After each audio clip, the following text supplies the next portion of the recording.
Hello there everybody and welcome back to another live stream of An Ecologist Plays, where we are for the first time doing Empires of the Undergrowth, and I am so excited about the fact that we are finally getting to do this game. It has been a while that this has been on my radar, and I've actually had the game for quite a long time, but I've never had the chance to actually play it on the channel. So I am very, very thankful that we are getting the opportunity to do this. Now, of course, as you can see, it's just me, myself, and I, and you guys today, because Nick is not with us today. Thankfully, she is still with us, but she's not with us today. She's visiting her sister, so she'll be back next week when we'll be back in Pal World. But for now, you guys have me, and you've got my undivided attention. Well, you and the game, of course, have my undivided attention. See, if you guys have any questions, of course, during the course of the day, please do feel free to ask, and I'll be happy to answer as best I can. Let's see, I see Raptor, you're here. It has indeed been such a long time, yes. Oh, I am so excited about the fact that we can play this. Now, of course, the full release is coming out soon. It is still in early access as we are sitting here at the moment, but on the 7th of June 2024, so in about 2 weeks' time, or less than 2 weeks actually, the full release is coming out, including the Matabele ants, which is a Southern African ant, which I am very, very excited about.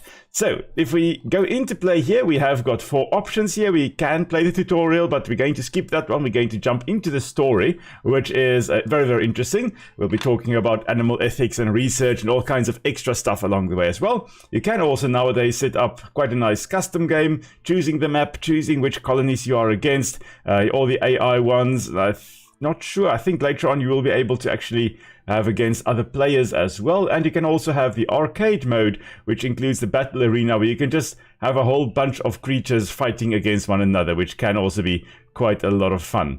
But we are going to jump into the story. I see Raptor, you say it's been 3 years since you last saw this game. Oh yeah, it's been a while. It's actually, I think it initially came out in 2017, so it's 7 years in the making. So yeah, they've been doing a lot of awesome work, and I have seen that the game is actually overwhelmingly positive in terms of their reviews, recent reviews on Steam. So it's really, really a nice game to grab. If it is on sale, grab it. It's a lot of fun, as you'll see, hopefully, today. But let's actually jump in here, and we're going to start a new game, and we're just going to call it AEP for An Ecologist Plays. And we are going to play as black ants because it just feels right that we play as black ants. So let's see here. Are we jumping in? All right. So this is the Formicarium. I see the queen has taken well to her new home. It's fascinating. She has already started to spawn. Incredible, really, that we found such a healthy specimen. How long until we can expect to see interspecies polymorphism? We should be patient and allow the colony to grow first. I've placed food nearby. Then we will introduce the Formica fusca and observe their reaction. Excellent. Keep me updated on their progress. Alright, so first of all, this species that we have here is a completely fictional one. It's called the Gene Thief, and it is a fictional one. It's technically one bred in the... You need space to grow. Dig, dig, dig. Yes, we'll do so in a moment, Mr. Mad Scientist number 2. So it's a fictional species bred in the lab specifically to take the genes of other ant species and then take their characteristics. So this is our Formicarium. This is where we're going to expand our nest a bit. Is something wrong? I've provided them with food just a few centimeters south of the queen, but they don't seem to be interested. If they are too distressed to collect food, then we will have to replace the colony and start again. Such a terrible waste. Alright, but in any case, we have finally found the food over here. So this is where we're going to have our home base, and we're going to have a whole bunch of other little quests that we're going to do, or little story campaign stuff, little missions that we're going to do. And along the way, have all kinds of adaptations that we're going to give our little colony of ants here. So I'm just checking here to see. Welcome to the Formicarium. Thank you very much. Oh, I also wanted to just quickly shift my face out of the way there so you can actually see what we're doing on the right hand side there as well. Yeah, thank you. Okay, I think I can right click and remove those steps. Going to need space. Try marking the tiles. Yeah, thank you. And sees food and it picks it. Okay, I don't know what we are supposed to do, but we are going to, I guess, have our first little food storage room. And as you can see here, it's working in hexagonal tiles because hexagons are bestagons. I love hexagons. And we're just going to do this. And we're going to put this as our food storage environment. Alright, so at the top there, we should be able to see... I can right click, okay. You can see at the top here, you can see how much food you have available, and then also out of how many spaces you can actually have. So every time we plop down another one, we increase the amount of food we can potentially store by 10. Okay, good to know. But we use 5 food in order to do that, and currently we don't have enough food, okay, for that. I'm not sure whether we are supposed to... I guess we are technically supposed to actually... Let's just drag everyone here so they can actually grab the food here. I guess we are supposed to grab the food, and then we're going to start with the actual campaign. So, Raptor, so these ants are an amped up version of the crazy ants. Oh, I'm not a fan of the yellow crazy ants. Not because they've got crazy in the name, but because they are a highly invasive species in many areas, like the Christmas Island, for example, or Christmas Islands. The yellow crazy ants, hectic species over there, invading like it's going out of fashion. Okay, but we've got our first little food storage environment. I think that's all the food we have available in here. We are now going to, I think, move on with the level selection. Yeah, there we go. We can choose new home. This is going to be our first little quest, little objective. We've got a new Formica fusca colony. Technically, Formica fusca should be in italics, but you know, nitpicking here. It's to be set up in a rotting log, but to establish themselves will be no simple task. Now, Formica fusca makes massive mound nests. So I believe some of them can actually be a few meters tall, which is amazing.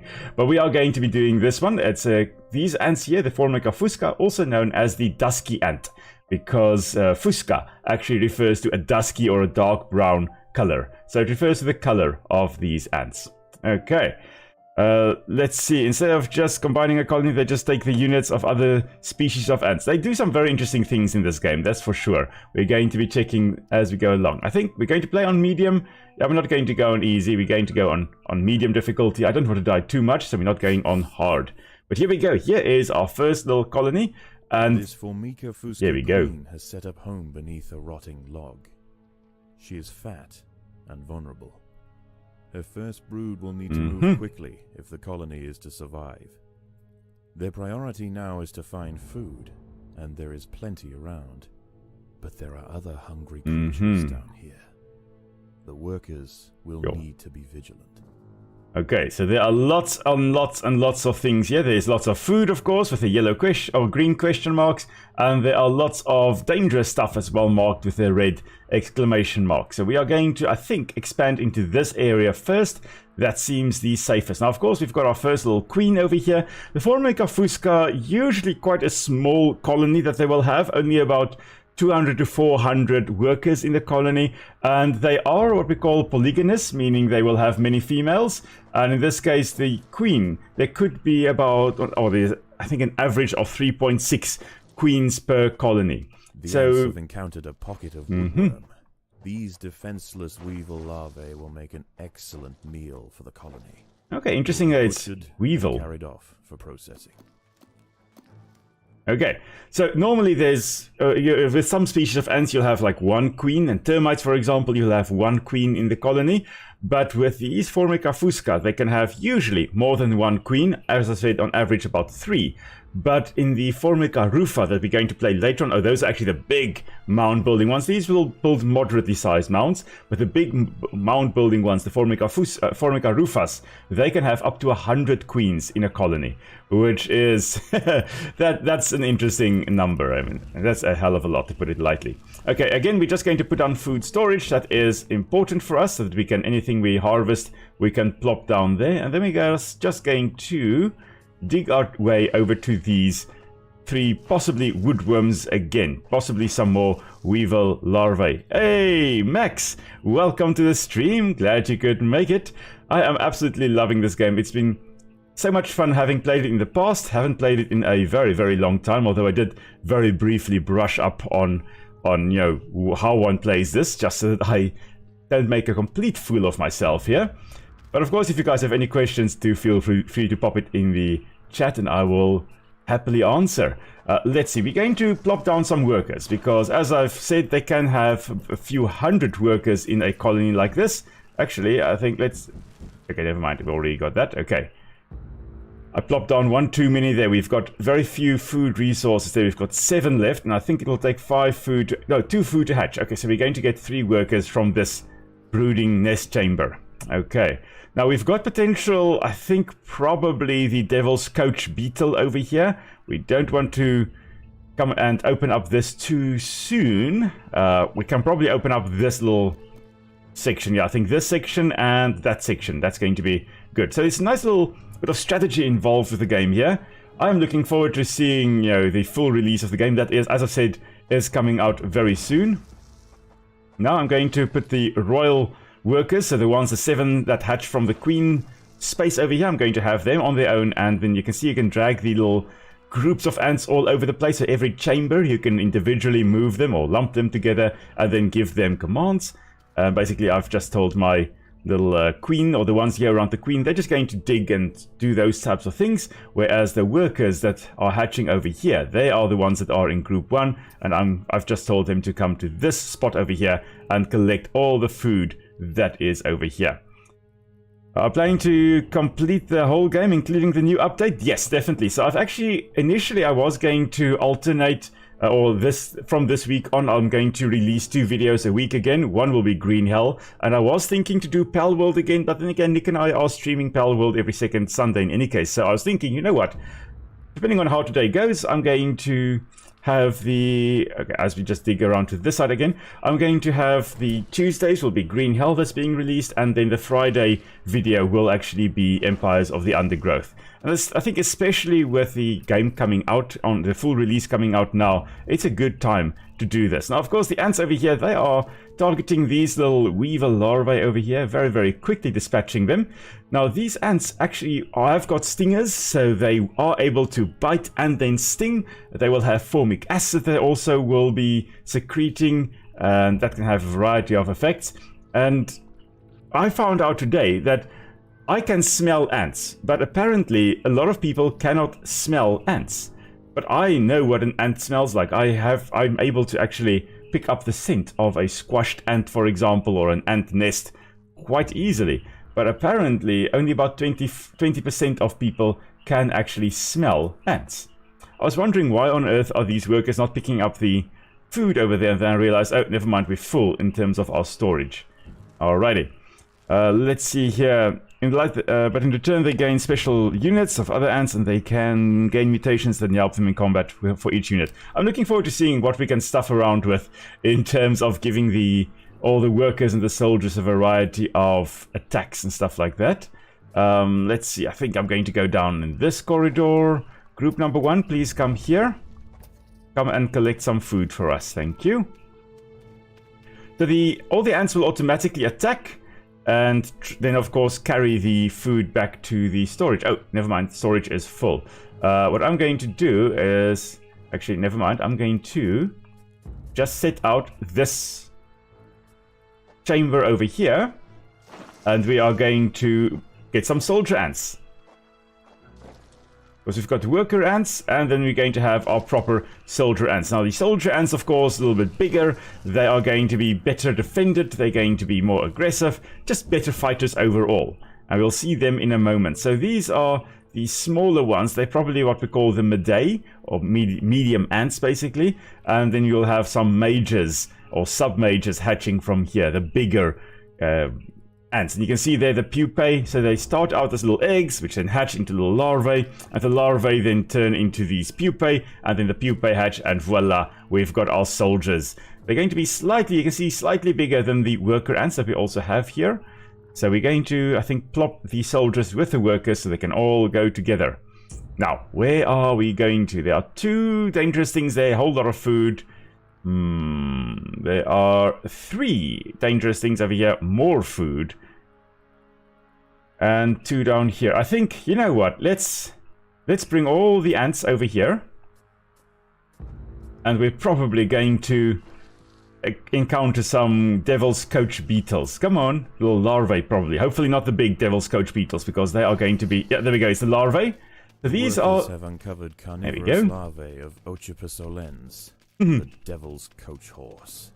They are born ready for combat, with powerful slicing mandibles for chopping up their prey. They are still small, however, and must undergo a final pupation before their armor is fully developed. If the ants are fast, they should be able to overwhelm these critters. Yes. If the So- ants had disturbed the adult of these larvae, the outcome for the colony may not have been so fortunate. They must Alright. expand with caution.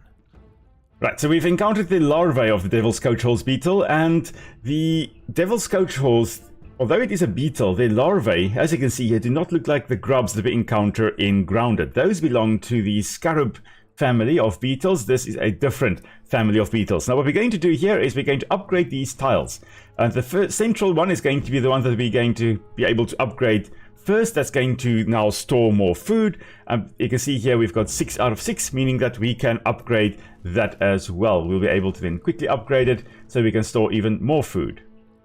And as with this one, every time we upgrade, the neighbors potentially also are able to be upgraded. So this one becomes a 5, that one becomes a 6, and now we have upgraded that one.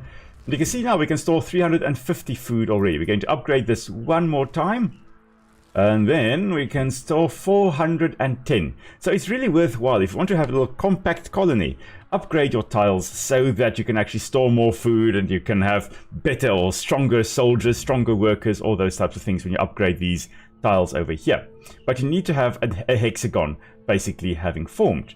Max, I see you asked whether I got a preview version. No. I've actually bought this game a long time ago when it was, I think it was, on sale, and I thought, wow, that looks fun. Because back in the day, I played Sim Ant, which was a lot of fun to play. That was always my go-to ant simulation game.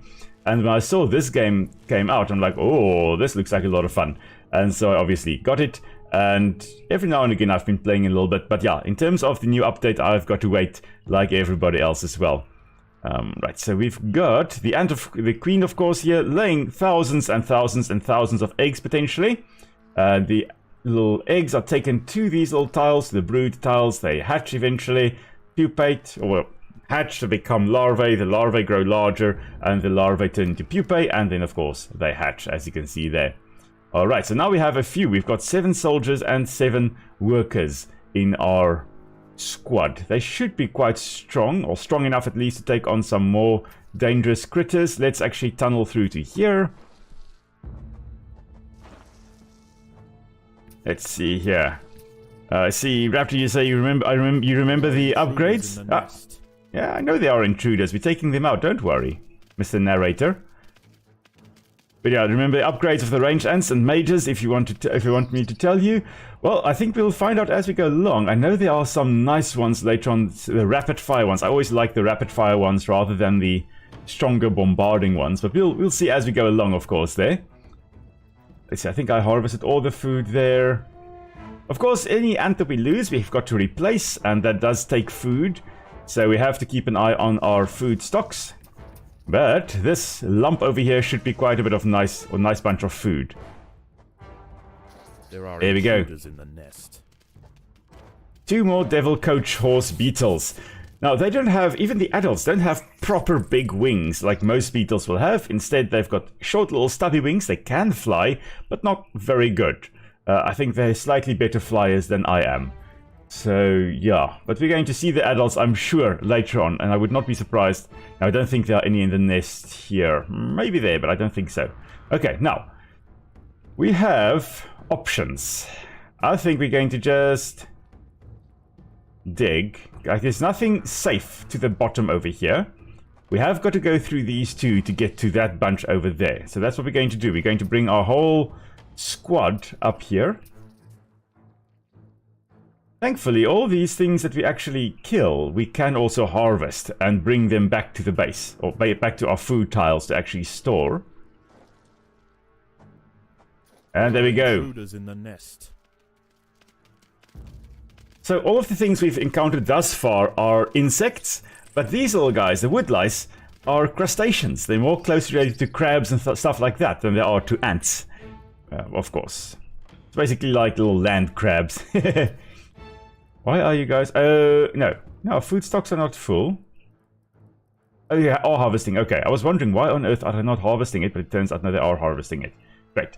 Now, we are probably going to have a lot of ants dying, and we're going to need to have our ants coming back to the forefront quickly.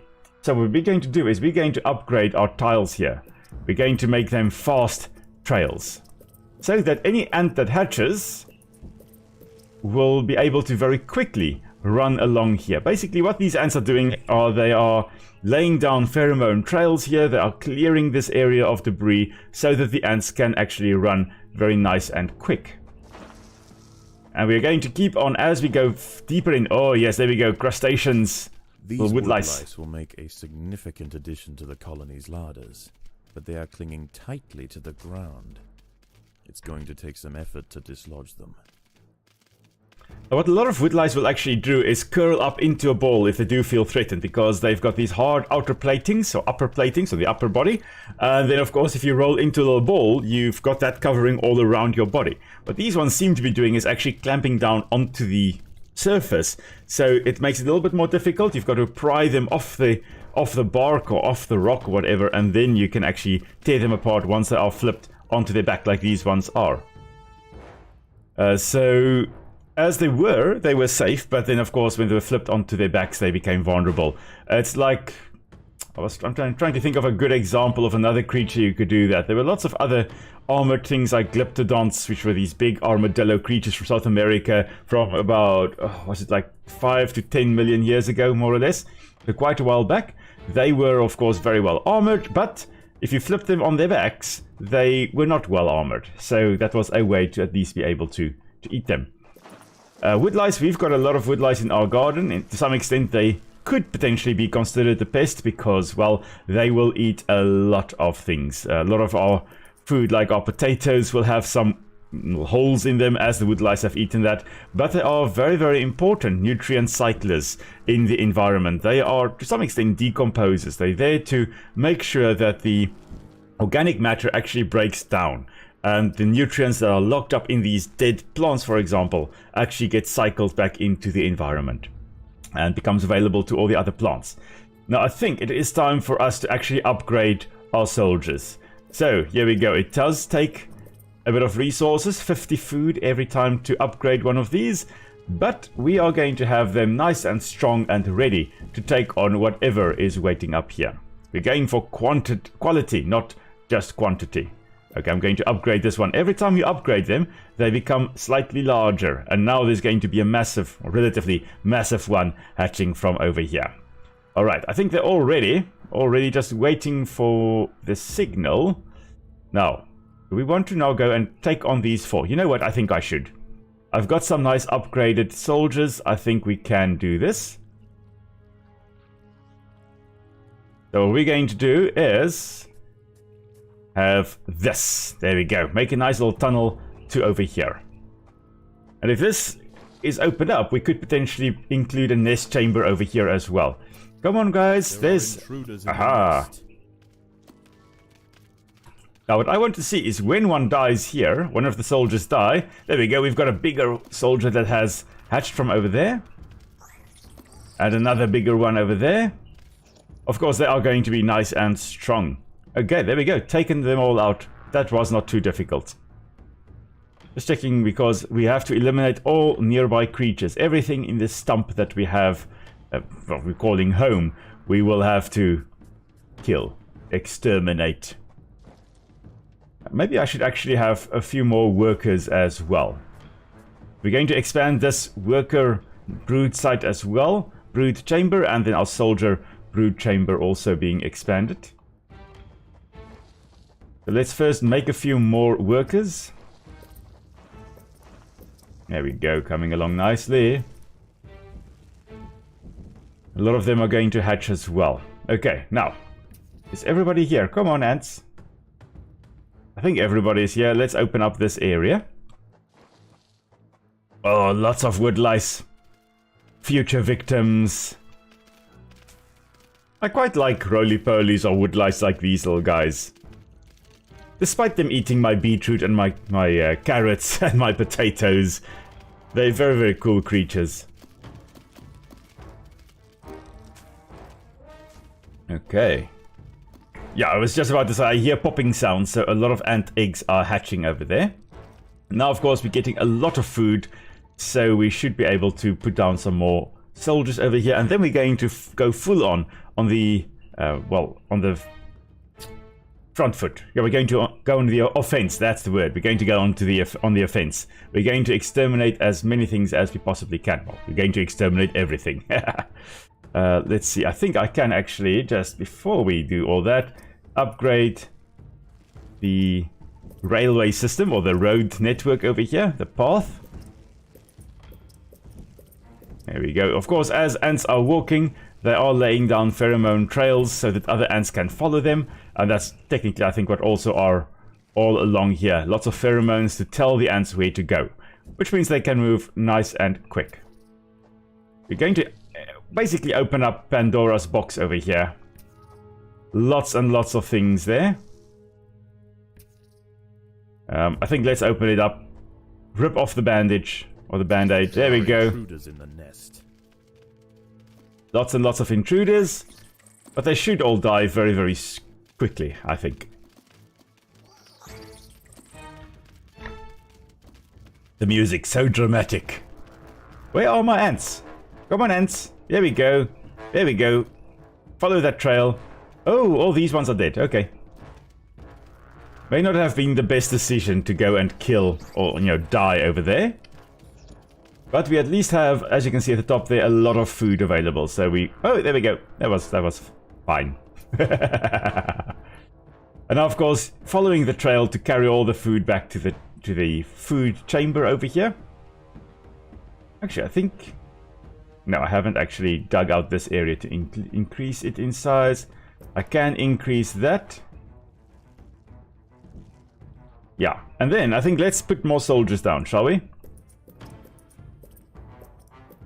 Okay, should be a lot of food still coming in. Yeah, now we've gotten all the available hexagons. Okay, now what we're going to do is we're going to open up this section over here because, well, there's so much food. Let's go for that. Oh, yes, lots and lots of little wood grubs. Little weevil larvae over here. Look like little tiny little maggots. In all honesty. They obviously don't put up a fight at all, so easy peasy to take them back. Or to kill them and take them back to the nest. Now, I think now it's onto this little section over here. So let's lay down our trail. No, we can't. That way. Here we go. We're going to lay down the trail so that any ants of ours very quickly get here. Anyone that hatches will very quickly be able to get here. To be reinforcements. There we go. Predators are loose in the nest. Perfect. The larvae must be protected. Okay. Yeah, I don't think they stand a chance, eh? What we're also going to do in the meantime is just upgrade, while the chaos is happening at the top there, we're just going to upgrade all these ants so that we can have stronger soldiers. Now, bring back all the food, thank you. Yeah, they're all dead. Perfect. What's next? We've got a cluster over there, we've got a big cluster over here. We've got a bit of only food over there, and then two smaller clusters over here. I think we're going to expand to this side first. But it may actually be simplest just to all come here first. Of course, it takes a while. All the ants were walking to where the initial pheromone marker was, and then when I switched over to this side, some of them were still going to that one. They walked over there, and then they started coming to this new little spot over here. So it takes a while. It's not an immediate like Age of Empires where all your soldiers are moving to one point the moment you click. They first kind of try to complete the initial objectives and then they go on. Oh, these poor little guys on the other side here don't know what's going to hit them now. There we go. In the nest. The larvae must be protected. Of course, these coach Devil's Coach Horse beetles, they will be feeding on a variety of little invertebrates they can get, including in this case the ants, and I guess they are trying to go for the larvae that are over here, so the little babies. They're not as horrible as the slaver ants or the slave driver ants that we are going to encounter later on. Those ones specifically target the larvae, not to eat, but to actually enslave into their own nests, Predators are loose in the nest. into their own colonies. Larvae must be protected. There we go. Another little chamber open. So this is one of only 2 missions that we actually play, I believe, as the black ants here, as the Formica fusca. Formica actually means ant. So it's Latin for ant. So Formica fusca literally means dusky ant, which is then of course the common name as well, dusky ant. Alright, lots and lots of food going there. Maybe we can actually upgrade. Yes, we can upgrade some more soldiers over here. These 3, which will then mean that one can be upgraded, that one can be upgraded, and that one as well. There we go. And that one as well. And that one. Don't have enough food. Okay, fine, we go murder something else. Let's just quickly expand up here, I guess. And then we can carry on with this. Oh, lots of wood lice. Shame. Of course, these little wood lice just happily munching on the log that we are currently in. They're breaking down the organic matter in this dead tree stump. And now their bodies will be breaking down. It's the whole circle of life thing, after all. Okay, we've got 37 ants in total. 16 workers, 7 attending around the queen, and then 14 soldiers, it seems. That's quite nice.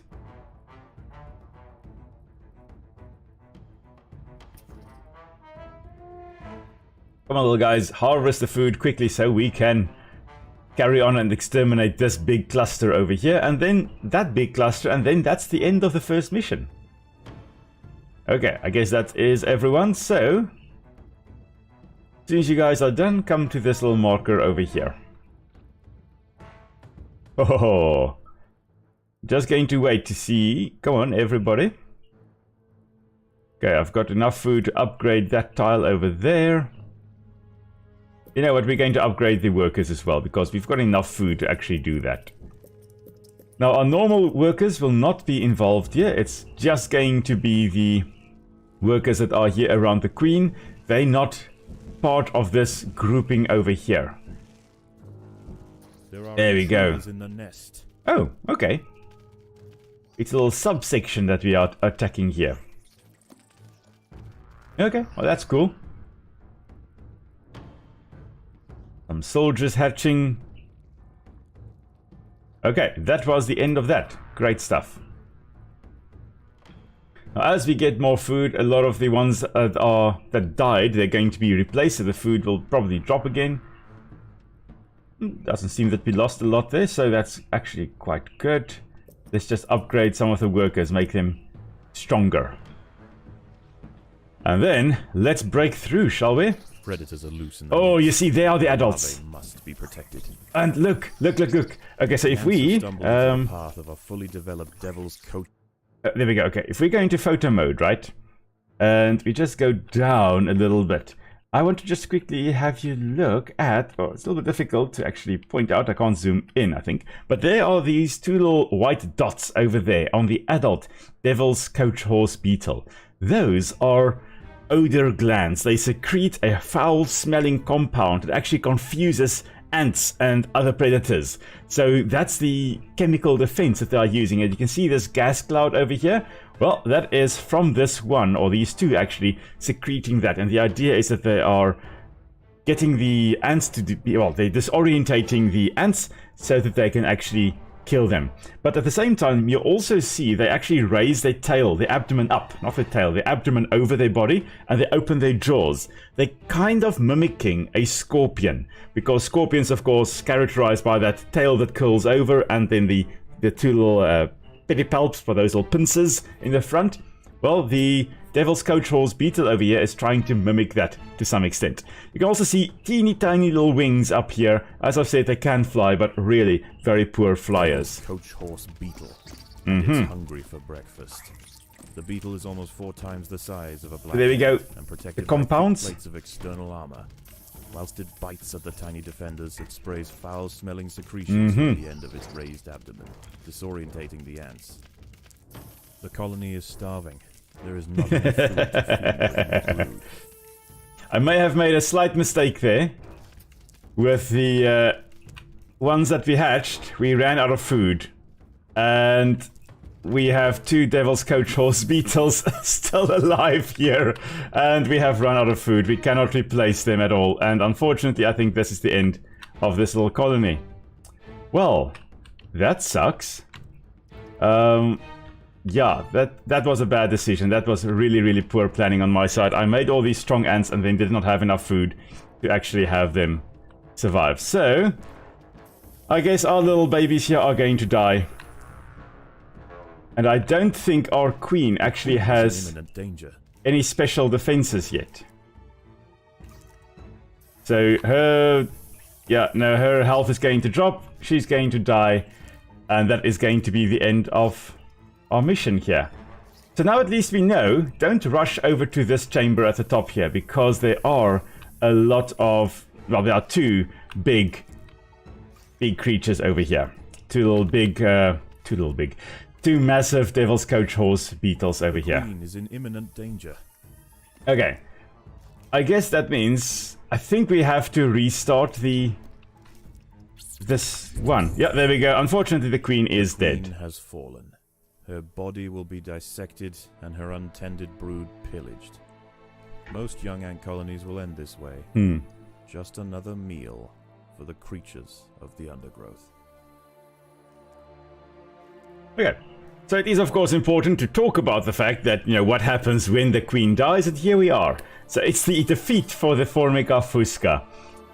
So that means we did get a territory tile, and we get some royal jelly, and we got some food.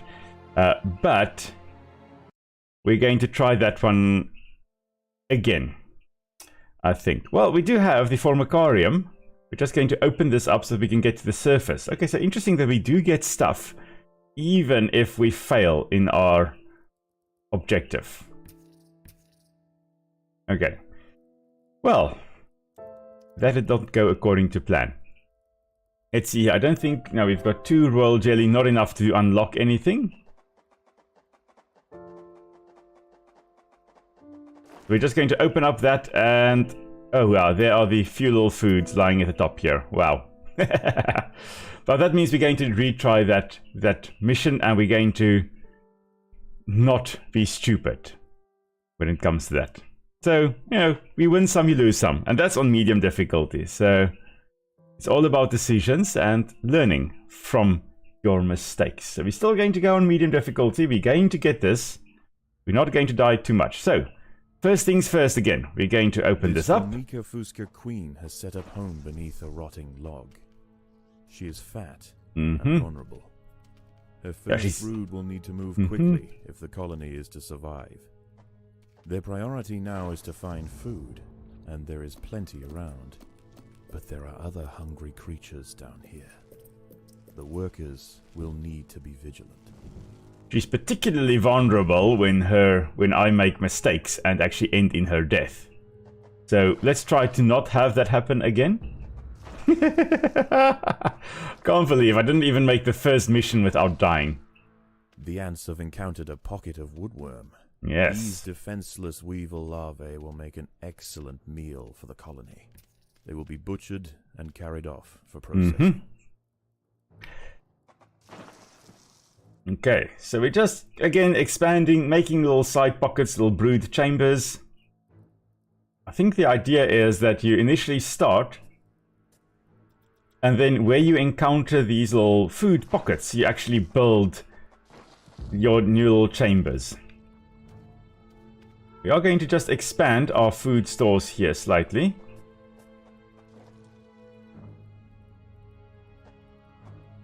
Just so that we can actually store more food.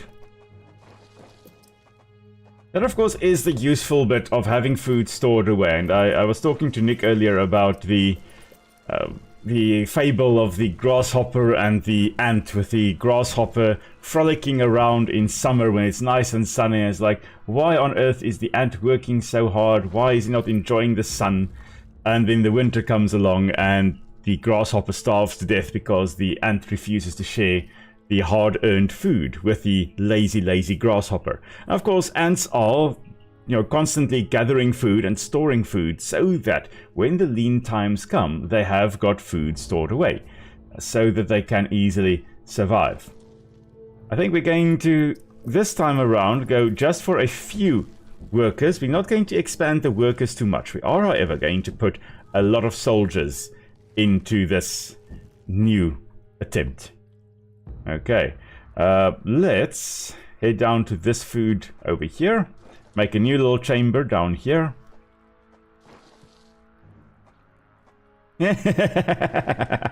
Raptor, I say you would make fun of me, but you don't have the game, so you don't know how difficult it is. Yeah, I thought it was going to, be easier. I didn't think I was going to, die on the first mission. But there you are. I did. Fun times. Okay, so we've got 2 soldier ants. We're going to put them into that cluster. We're going to have the other 7 just kind of tending around the queen there. Let's go to this bunch over here. We can actually have another soldier. Let's put down another soldier. There we go. But it's interesting for me always to imagine or to remember that ants are very relatively closely related to bees and wasps. They're all in the Hymenoptera. And termites are not. Termites are more closely related to cockroaches. They're in the Blatoidea order. So they're not closely related at all. So termites basically just evolved from wood-eating cockroaches. Whereas ants and bees and wasps, they all have a common ancestor. Okay, we're going to, this time again, go for these 3 beetle larvae down here. We're just going to bring our force to the fore. And what I think we're going to try and do is have a bit of a bottleneck over here. We're going to have all our ants, all our soldiers and workers working over here. Standing over here. Come on, come back. There we go. This is how we do it. Workers have uncovered carnivorous larvae of Ochipus olens, the devil's coach horse. They are born ready for combat, with powerful slicing mandibles for chopping up their prey. They are still small, however, and must undergo a final pupation before their armor is fully developed. If the ants are fast, they should be able to overwhelm these critters.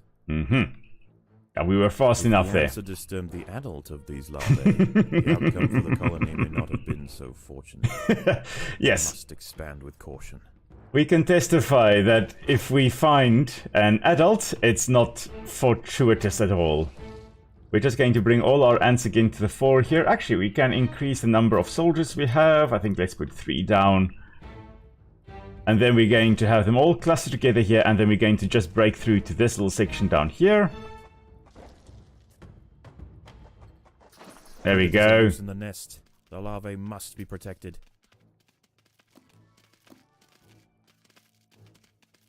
Okay, just need to actually put on my phone here live chat so I can watch properly. Don't miss any comments. Alright, this time around we're going to keep an eye on our food stores, so we do not run out of food. We do not want to be the grasshopper in the fable. We want to be the ants. Okay, I think next best. Have everyone, I think let's have it around here. Let's have everyone huddle and actually go this way around so we don't have them coming through the food stores. We're just going to break open this side. Come on, ants, where are you? Don't want you wandering around there everywhere. We want you right here. Okay, this should be a bottleneck. Oh, no, not yet. Okay. This should open it up. There we go. Loose in the nest. The larvae must be protected.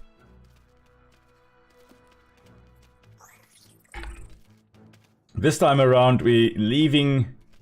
where was it? It was up here, I think. We're going to leave that for last. We're not going to open that up so soon. Okay, now, the question is... I think this time around... Oh, we don't want them having direct access to the female. Never mind. We're going to make a long little route around. Yes. Oh, the stores are full. Okay, let's upgrade our food stores. You always upgrade in this hexagonal pattern. You start in the center, and then you upgrade around it, and then you upgrade around it. And basically, if you build in hexagons, you should actually be able to upgrade everything quite nicely. As we're upgrading, we can upgrade the next ones. You can see the numbers ticking up. Alrighty.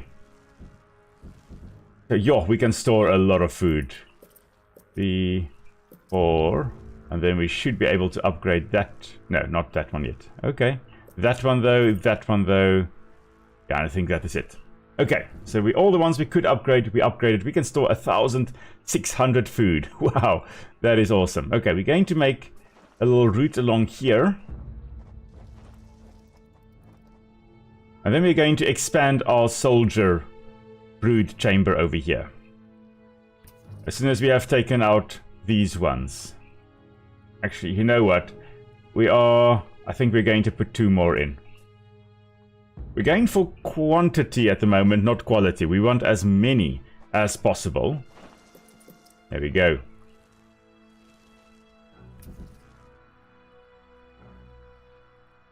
As soon as they have hatched, we will open up this section over here. Actually, you know what? Stuff it, we're opening it up.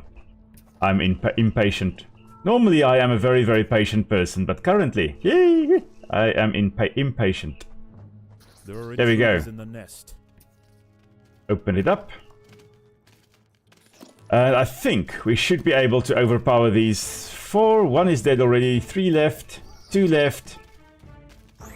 1 left. And there we go. The larvae of the Devil's Coach Horse, much easier to deal with than the adults. Alright, again, just opening up these little Armadillarium, I think they are. Armadillarium vulgare, the woodlice, that's the common name. For a moment, I couldn't remember the common name of these little woodlice, but there they are. I love how, as we move our little cursor around, the shadows dance all over the place, actually respond to where you are moving your cursor.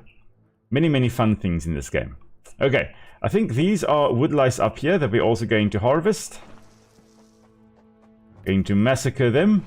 There we go. These woodlice will make a significant addition to the colony's lives, but they are clinging tightly to the ground. It's going to take some effort to dislodge them.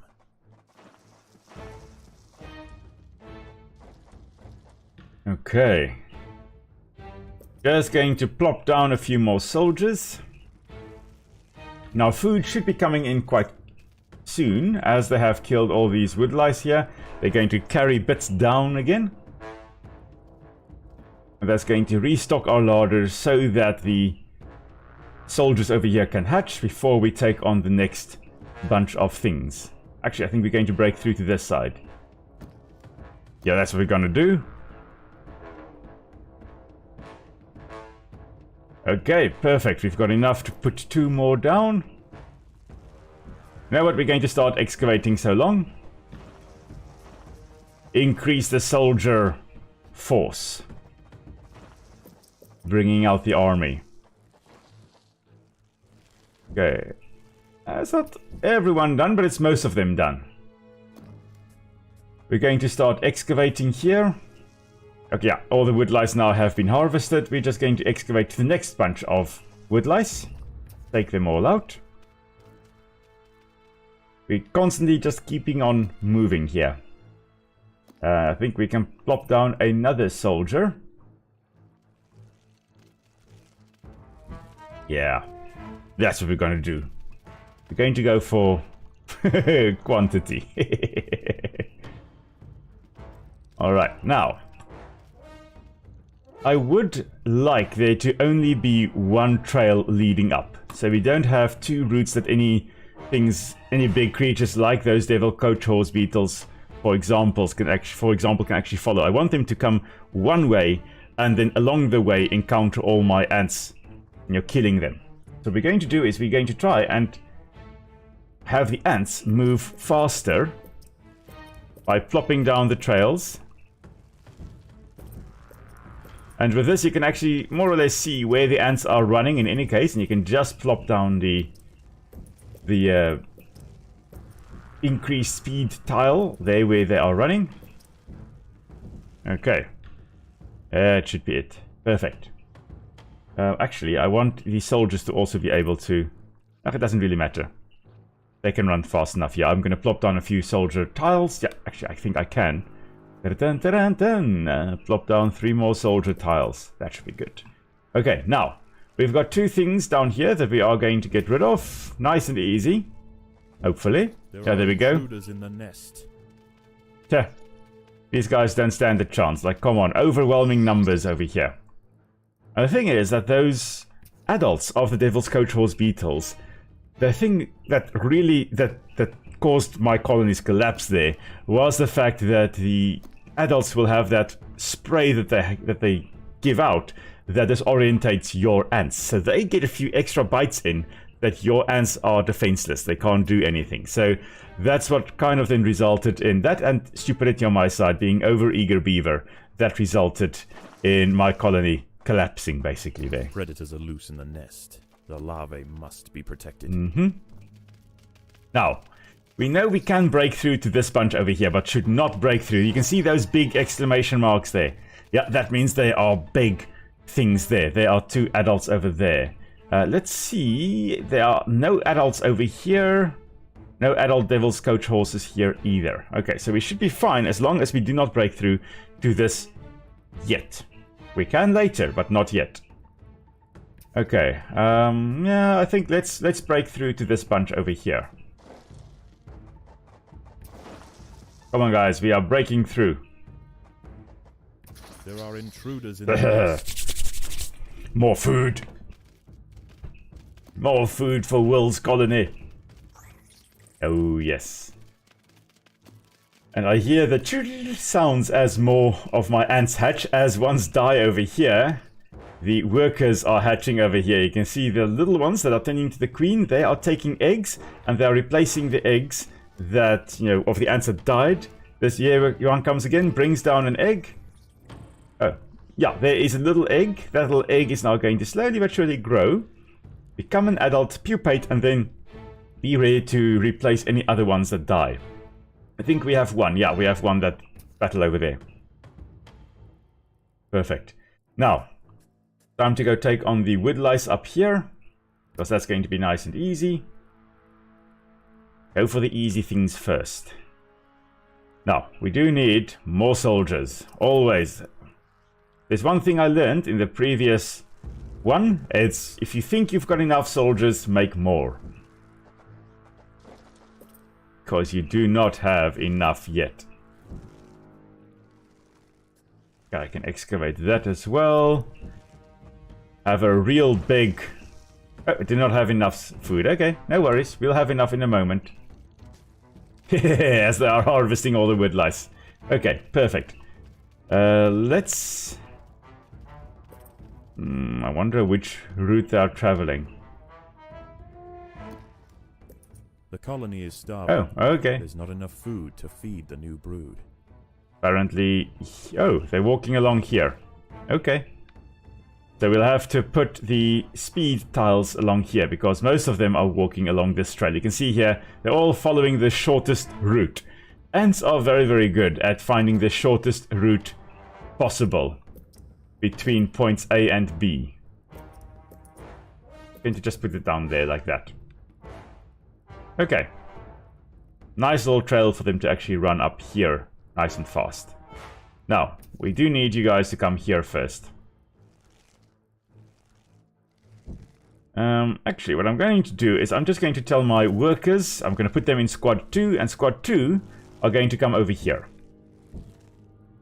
Whereas squad 1, the soldier ants, they're all going to come over here and be ready for the invasion of the Devil's Coach Horse beetle larvae.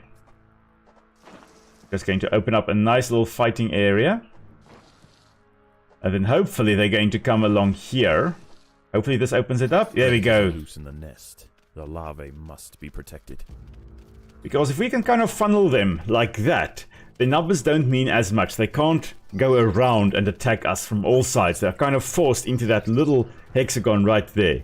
So a bit of a strategic decision there. Okay, now I think we've harvested this. Yeah, we've harvested that. So you guys can come back to group 1. And you can come right over here. You can come and harvest that little guy over there. Right. So Raptor says or asks, isn't this because of their pheromones? Yes. So what happens is that when an ant moves, it constantly puts down pheromones, and other ants will follow those pheromones.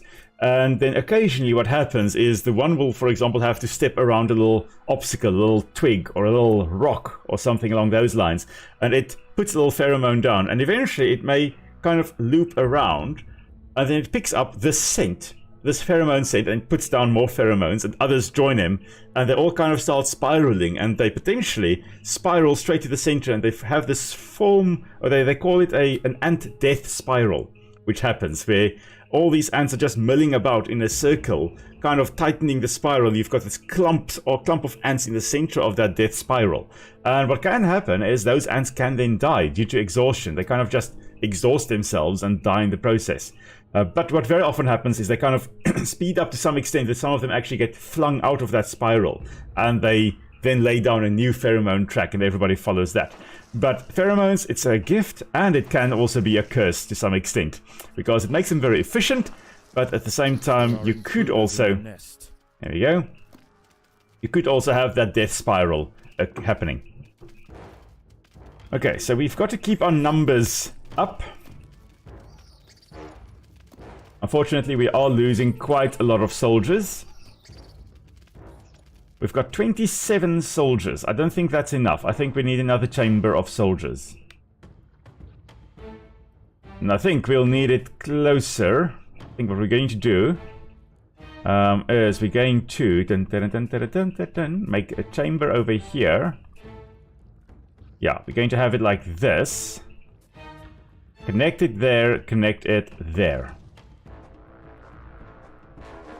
So that any ant that dies can very quickly be replaced by a soldier from this chamber over here, and then any one that hatches here, any pupa that hatches and runs off, can actually have the egg be replaced very quickly by these little workers tending to the queen.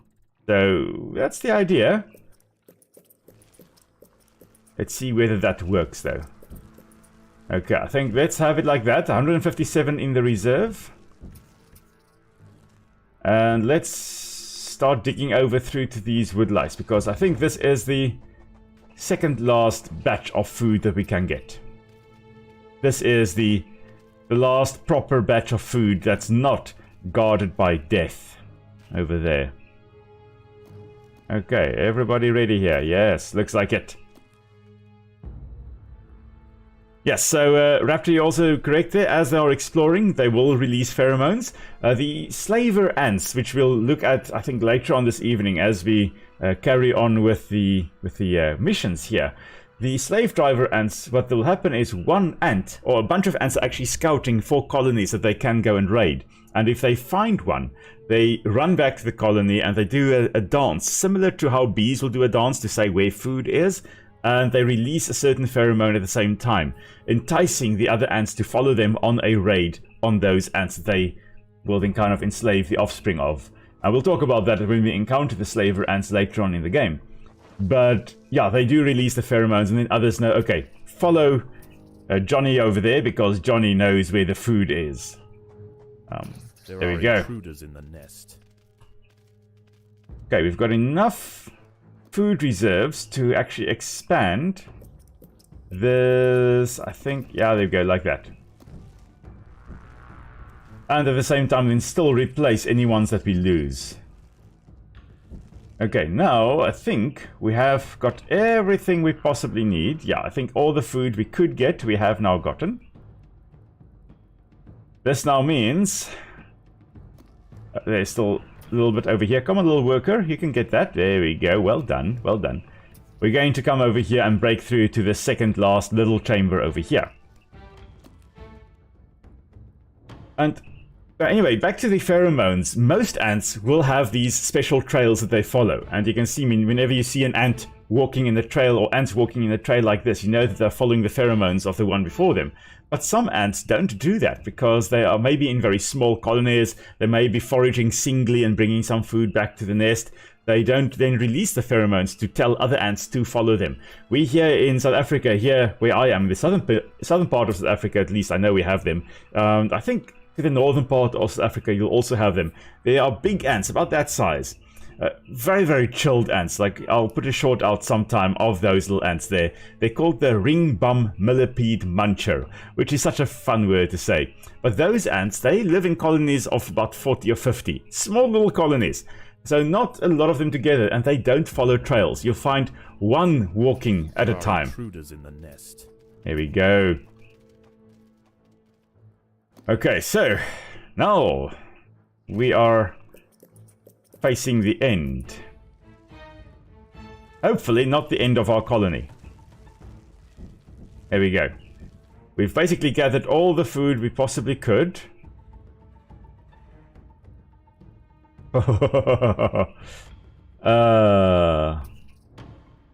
This is going to be the moment of truth, everybody. Actually, we need group 16 over here as well. There we go, the 16 soldiers. We need these ones also to come up here. Now this time around we haven't upgraded any of the ants. We have gone purely for quantity, not quality. We've got a lot of ants here. Maybe we stand a chance. With ants, definitely safety in numbers. Yeah, I think that's about as good as we're gonna get. Except we could lay down the trails, just so that our ants can get here faster.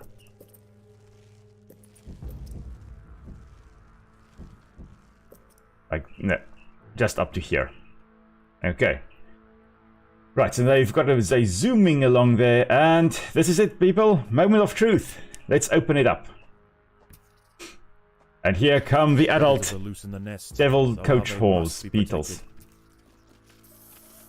There's that noxious chemical. You can see the ants. Into the path of a fully developed devil's coach horse beetle, and it's hungry for breakfast. The beetle is almost 4 times the size of a black ant, and protected by thick plates of external armor.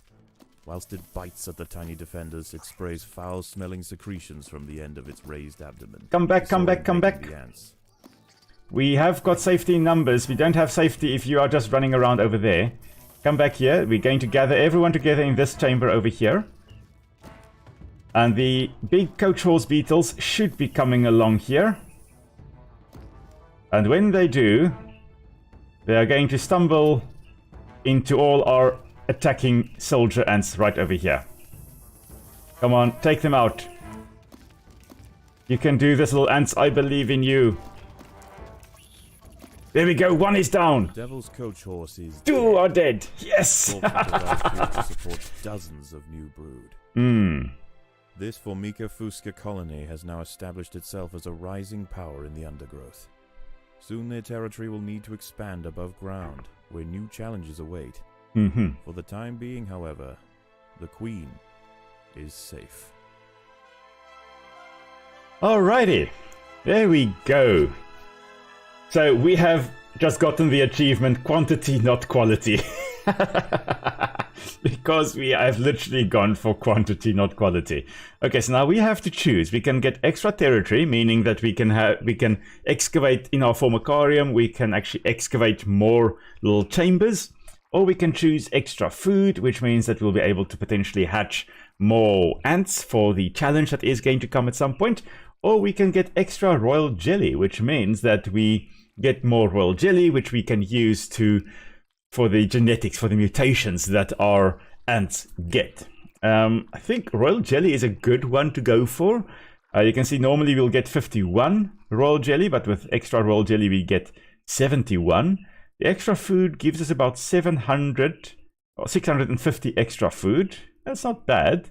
The extra territory gives us 8. So I'm not going to go for extra territory. We'll just have a cramped little quality rather than quantity Formicarium. I think we're going to go for extra royal jelly. That's the one we're going to go for now. Alright, and we can end the level. Perfect. So we got quantity, not quality. Perfect. Okay, return to Formicarium. So now we are back in our little nest box. And we've got... There we go. The queen is exhibiting interesting new behaviors. I believe the colony is beginning to adapt. Okay, so now as you can see, we've got a whole bunch of food that's up here. So they're going to just collect this over time. And we are going to have to also dig out a new little section. Actually, where will we put this? The workers... The workers, they don't have to be the front line, so they can just be at the back here. Okay, we're just going to drag all these little queen-tending ants back here. And we're going to have one little entrance in here. Okay, so all of them should come back and start digging.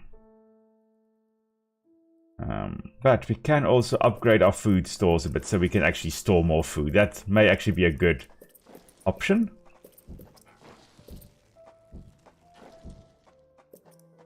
Alrighty. I think all of them are now being upgraded.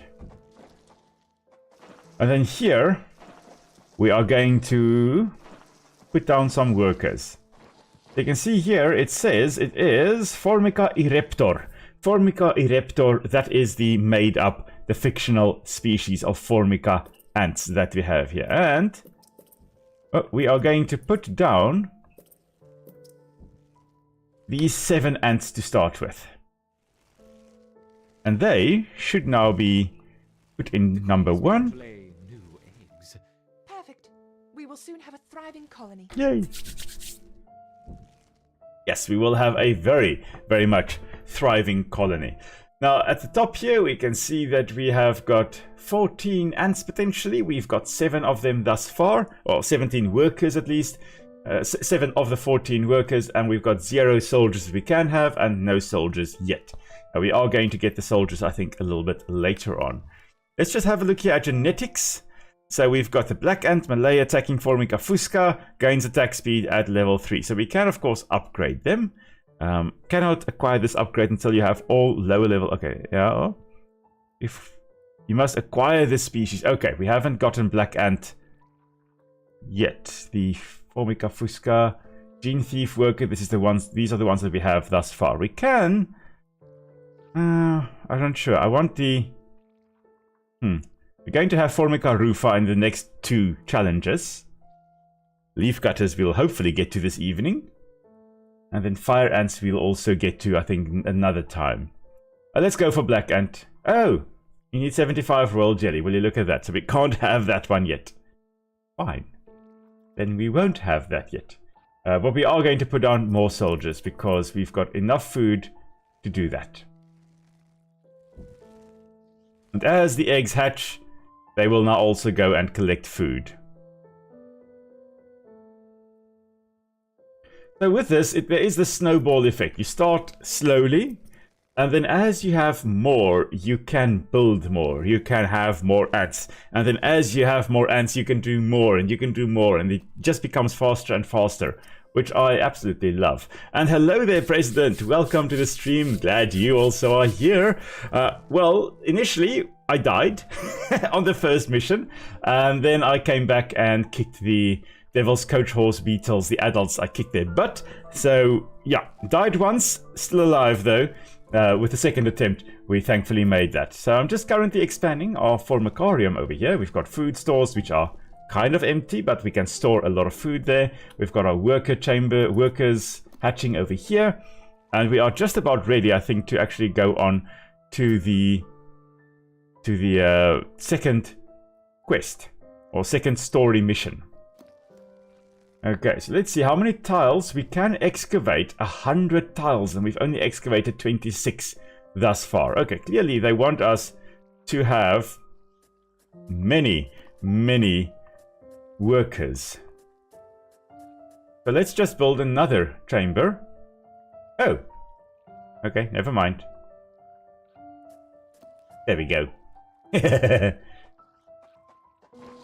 Oh, this is royal. No, this is. Oh, I see. We can have 100 population. Never mind. We can have 100 population. We've got 26 thus far. Okay. Well, we're going to have a few more now. Dun dun dun dun dun dun. And we're going to plop them into group 1 as well, because those are all our workers. Okay, not enough food. Now we'll have enough food. Alrighty. We're just going to plop down one more, and then I think we are ready to go on to the next mission. Yeah, I think let's do that. So, the second mission is Subjugation, and this is going to be the first one that we encounter the slave driver ants in. So, yeah, this Formica fusca colony has been spotted by a nearby enemy colony with sinister intentions. Now, there are quite a few species of ants that are slave drivers. Some of them are what we call obligate slaver ants, meaning that they have to do slavery, basically. They have to abduct the young of other ants to raise them as their own so that they can work for them, because they've lost the ability to even feed themselves or to collect food. They need other ants to actually bring them food and help the colony survive. So those are the obligate slavers. The facultative slavers, those are the ones that do engage in abducting juveniles of or larvae of the other ant species, but they are also able to look after themselves. They can collect their own food or catch their own food and then, do their own thing. But to make things easier for themselves, they go and abduct the larvae of other ants. So we'll see which species we encounter here, but Formica fusca, we're still with the dusky ants, little black ants over here. And after this one, we're going to have the first experiment, which is a little gateway mission that we need to complete in order to move on to the second batch of quests. So let's see how things are in this nest. So this one is already established. Relatively established. This Formica fusca black ant queen has given birth to her first brood. While the workers establish their new territory in the earth, above ground, a nearby colony of Formica sanguinea slave makers are on the lookout for would-be victims. These ants specialize in stealing larvae from neighboring nests and raising them as their own. If the black ant colony isn't prepared for the inevitable incursion, they may be wiped out entirely. Okay, so there we go. Formica sanguinea. Sanguinea, that is a facultative slaver ant, so they Formica are sanguinea not obligate. Are not the only danger for the fledgling colony. There is something even more sinister nearby, lurking in the darkness. So we've got all these exclamation marks. I think I remember what they are, and I'm not particularly fond of them in the game. You'll see in a moment. But there we go. There's the first. Florentina, a funnel web spider. Oh, She is large, fast, and equipped with a deep, powerful bite. Her no, luminous ants, why are carpet you of going sheets of there? Silk woven between tripwires that radiate out from the entrance. She can detect even the slightest vibrations with her sensitive legs. Any ant Okay. that strays too close will be snapped away in the blink of an eye. So the problem is that we can't go there to collect the food because there are ants there. There are spiders there. Okay, what we're going to do is we're going to put everybody, come on, everybody up here. Everybody up here. Okay. Stop going there. No. Don't go collect the food. No, you're going to die. Why? Why are you guys being so? Stop doing that. Okay, we're going to come and collect the food up here because we can. And we must do that in order to survive. I may have made a slight mistake by actually putting down a nest chamber over here. Okay, we're just going to get all the ants to focus for now on storing food. So that we can actually get more workers to hatch. Okay, without being eaten by these spiders. So they said funnel web spiders. You can see the net or the web there, kind of like a little funnel shape. This is the safety or the safe environment for this little funnel web spider. It's going to just kind of hopefully chill there a bit. And then whenever it senses any movement on these trap wires over here, it isn't able to rush out and attack whatever is in there. And that's how we're going to lose a lot of ants if we are not careful. And we clearly have not been careful enough. Okay, so what we're going to do is we're just going to put down more ants right over here. And then... Come on, now. Will everybody just please not go over there to eat or collect food? Okay, come on, come up, go up, go up. Thank you. Yes, okay. Now, we have some numbers here. I'm not sure whether that's enough to actually kill this big or this little spider over here. If we manage to kill it, we will open up this area as a nice chamber. Let's everybody come back. What I want to do is disable gather. I want you all to just run over here and kill the spider. Okay, so we're going to lose some friends along the way here, like that. But hopefully, we'll be able to actually kill it before it kills all of us. No, don't go far away to catch the ants. Kill them right here. Ah, stop it. I'm losing a lot of ants friends here. But hopefully, there we go. Together, the ants have overwhelmed one of the funnel web spiders. Yes. You won't be causing any more trouble for the colony.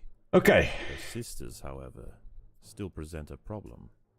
Yes, so we've gotten rid of one of the spiders. Now we're going to hopefully build up our numbers and be able to get rid of some of the other ones as well. And hello there, Berenice. Welcome to the stream. Glad you could make it. It is so fun to be back in Empires of the Undergrowth. It has been ages since I was able to play this. Scout has sensed the presence Oh of no! Oh no! A raid on the colony is now inevitable. Oh no! The question remains as to whether they will merely pillage a generation of young, or wipe out the colony entirely. The thing is, come down to the tenacity of the defending ants. The thing is that they don't want to wipe out the ants, because those slave driver ants, they need us in order to supply them with more, well, slaves basically, or more workers for their colony. Because, as I've mentioned, at least some of them are obligate slavers. They can't function on their own. And some of them, like the Formica sanguineus that we are or sanguinea that we are encountering in the game here, they are facultative, so they can survive on their own. But they don't wipe out the colonies from which they obtain their workers for their colony. So they don't want to wipe us out, but they do want to make sure that they get a lot of our larvae. So they're going to rush in from over here, steal eggs, and then rush out. That is what they are going to be doing. Now, in order to combat that, or counter that, we are going to get some soldiers in this area over here. Actually, we don't want to dig out that way because they're probably going to open up the cavern to these funnel webs that are all over the place here. So we've got enough food stores. Let's plop down some workers. I'm not sure. I think there are some food up here still. Okay, so we'll have some soldiers popping in and hopefully helping our workers, or protecting them at least, against raids and against the spiders. Okay, now, if we're looking at this, there is a cluster of food over there that's not protected by a spider. There's obviously a spider there. There's a trap probably along there, trap line along there, along there, along there. Most of the food here protected or defended by a spider. But I think if we dig up here, we should be able to get some food at least. Because we need to make as many soldiers as we possibly can. You can see the objectives there. We need to build or upgrade black ant workers, another 27, and another 46 soldiers in order to actually, survive the attacks by the slaver ants. The next raid is coming in. Okay, next raid coming in. Next raid coming in. I forgot to check at the top there. There we go. Slaver ants coming in. The party has arrived. The slave makers will head straight for the brood chambers. They must already taken out that one. Okay, we've taken out 2 of the ones, but unfortunately this... we've killed one of them and the other... 2 of the chambers will now not be giving any larvae for a while, I think for 2 minutes. left, and with them they have taken 10% of the black ant brood. The Fusca colony must replenish quickly if they are to survive the next assault. Okay. So, there we go. We're putting in some more soldier ants. Let's see, President, you say? Presume that it has to be going very good for the normal ants to not be a bad thing for the slaver ant adaptation. Yeah, so the ants that get raided by the slaver ants, they usually are able to recover their offspring within a few days. Like, they get wiped out, let's say 10% of their young get taken. They can replenish that in a matter of hours or days. So no problem for the ants. But if it's a severe raid, if there are too many of these slaver ants, then it may be perhaps a little bit more of a problem. But usually, not too much of a problem. They are able to still survive. Now, I, again, don't want these guys. Intruders in the nest. There we go. I don't want them to collect food. I just want them to run out and kill that spider over there. So all our ants are running towards the funnel web spider. There's not enough food to feed the new brood. And there we go. They've killed it. So now all these food all belong to us. Including that spider that we have just killed. Okay, so now we'll have a lot of food coming in. Thank you. We'll put in a few more soldiers. Okay. Now, I'm not sure whether there's any more food over here. I don't think so. So, let's head up to that one over there. Okay, I don't want you guys collecting food. I just want you focusing on killing. Intruders in the nest. There are intruders in the nest. The only thing I can see... Oh, yeah, there's a funnel web spider over there. There's another one over there. Come on, I want you guys to come over here and get rid of this funnel web spider, please. The moment we touch the webs, the spider comes out and grabs one of these. This spider actually reminds me of a spider we have in South Africa, which isn't related at all to this one. There we go. Okay, now you guys can... you know what? We're going to come and kill this spider as well. Come, everybody. The Sanguinia colony seeks once again to bolster its oh no! numbers. A battalion of slave makers charge into the nest. Oh no. I forgot to take note of when the next raid is coming, and here they have come. They've taken 2 of our eggs. But I think... we've actually, we've repelled the raid. Most of them. Okay, that's fine. Let's come now. The raiding party is left, and with them they have taken 10% of the black ant brood. We can recover those losses, that's fine. The danger may be gone for now, but this truce is merely a formality. The Sanguini are already planning their next onslaught. Right, so we're going to kill this spider. As I was saying, these spiders remind me very much of the what we call a buckspoor spider. And they actually make a little they're more trapdoor spider rather than a funnel web spider. And those buckspoor spiders, what they will do is they make a little lid in the sand, and it kind of resembles an antelope track, hence buckspoor, because it looks like the spoor or the track of a buck or antelope. And what they'll do is they wait for ants to actually walk along and get stuck on the little webs on the edge of those traps. And then as soon as they get stuck, the little spider pops out, because the spider lives in a tunnel underneath in the sand, where it's nice and cool. They very often occur in hot areas in southern Africa. And they wait for the little ant to get stuck. They then come popping out of their little tunnel, bite the ant, injecting it with venom, and then they wait for the venom and the heat in the middle of the day to kill the ant. And as soon as that ant is dead, they come out and they just brings it down into the tunnel where it's nice and cool, and they will then chill and eat it right over there. Okay, so these little spiders charging out to catch our little ants unawares very much reminds me of the buckspoor spider that we have in southern Africa. I'm just going to see, yes, I can expand some of our food chambers over here, and as we expand this, we should be able to expand that one, and then that one, and that one, and that one. There we go. Okay, we're just upgrading all of these much as we can. Okay, let's dig out some more chambers for our food storage. A little bit like that, so we can store a lot of food. Next raid coming in.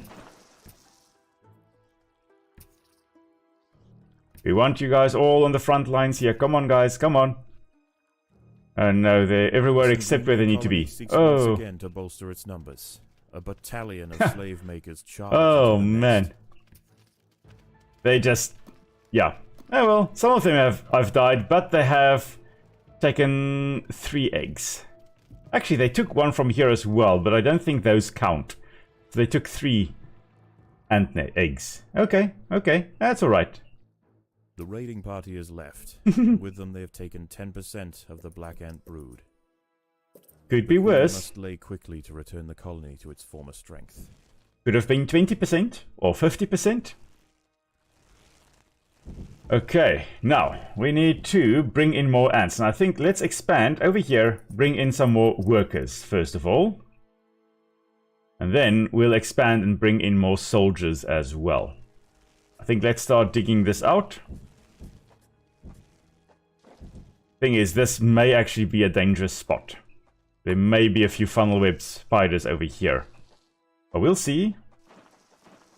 We're going to plop down a few soldier ants. Right over there. Okay, yeah, Berenice, just 10%. That's perfectly fine. We can work with that. As long as it don't take the entire colony, I'm quite happy.